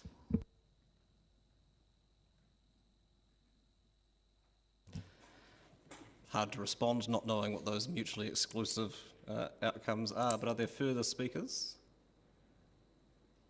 Councillor Benson-Pope, your right of reply. Thank you, Your Worship. Just briefly, I think it's important to acknowledge that, or to state unequivocally, that there's no council policy that is anti-car or anti-private vehicle or anti-driver. We're all drivers and pedestrians, and some of us are skateboarders as well, though not me, I hasten to add. But previous speakers have illustrated why those strategic directions have been developed as they have, and thank you, Councillor Lord. I'm sure your prediction won't come true, in your case anyway. But interestingly, the very issues that we're facing because of growth are going to make our current management challenges even greater. And they're also the same reasons that the second generation plan introduced different zoning proposals along major public transport arterial routes to ensure that we have the capacity to make better use of other than private transport.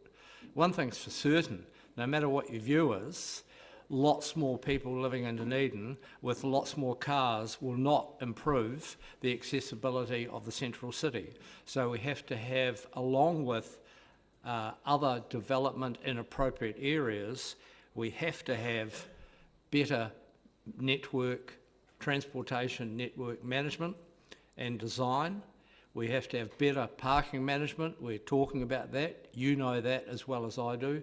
And we have to prevail upon our colleagues at the Regional Council and others to further improve our public transport network in all sorts of ways. So I think this is a useful public consultation document. I think it's more than useful, actually. I think it's very accessible and provides people with information that they need. I'll put the motion. All those in favour? Aye. Those against? Division, please. We'll take the vote by division. Councillor Barker. Abstain. Councillor Benson Pope. Aye. Councillor Elder. Aye. Councillor Gary. Aye.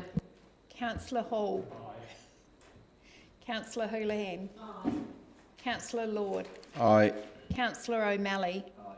Councillor Raddick. No. Councillor Staines. Councillor Walker. Councillor Wiley. Yes. Your Worship. Carried 11 with 1 abstention and 1 against. Thank you. Item 20, the Council Forward Work Programme. Amendments highlighted in mauve. New items in yellow. I dare not usually offer an opinion on colour outside of the home. I am freer to do so. Questions, councillors? Councillor Wiley. Thank you. Are there questions of the report? It's been moved, Councillor Wiley, seconded Councillor Walker. Would you like to speak to it, Councillor? I just want to commend staff that have put this together. I think it's going to give everyone a clear indication of where we're standing, especially for any public that look at council agendas online and watch our meetings, that they can actually see at times where things are at and and really the timeline on stuff. And it was amazing actually how many, as I read through this, how much stuff sort of came to my mind and go, oh yeah, we do have to look at that, and yes, that is going to come back to us. And as chair of bylaw hearings, it did give me a, oh, okay, that looks like a tough couple of years, so thank you. Our pleasure. Councillor Houlihan. Thank you. Yes, I'd like to endorse that and particularly thank Sandy Graham. I think a lot of this, I could be wrong, correct me if I'm wrong, but I think this has been Sandy's initiative, and it's been brilliant to also, which is perhaps the next item, but get the resolutions as well, and particularly for new councillors like myself. I've found these excellent, and I think it's a brilliant idea. Much appreciated. Councillor Wiley, your right of reply. I'll put the motion. All those in favour? Those against? That's agreed. Item 21 is the aforementioned resolutions, actions from resolutions of council meetings. There you go. I was just looking for a heading. Thank you. Thank you. Questions? Would you like to speak to it, Councillor? Same speech, no violence. Your zero waste commitment is noted. Councillor Elder. I just want to echo Carmen and others' views that this is a wonderful piece of work, and I want to thank all the staff for this. I think for new councillors, yes, it's a great piece of work because you can see older resolutions, but the thing is, none of our memories are, well, let's say my memory is not always accurate, and things can get left out or drop down. So it's really great to see a tracking of those resolutions and what decisions we have made and where they're at. So I just want to, heartily congratulate the team on this and thank them very much. Thank you. Councillor O'Malley. Thank you, Worship. Yes, this is basically a best practices movement, which I'm really happy to see. It's going to make it clear and unequivocal where everything is, and I think that's really, this is part of our role in the governance side of it, and this reflects the relationship between the governance and the operational, and so I'm very, very, very happy to see it.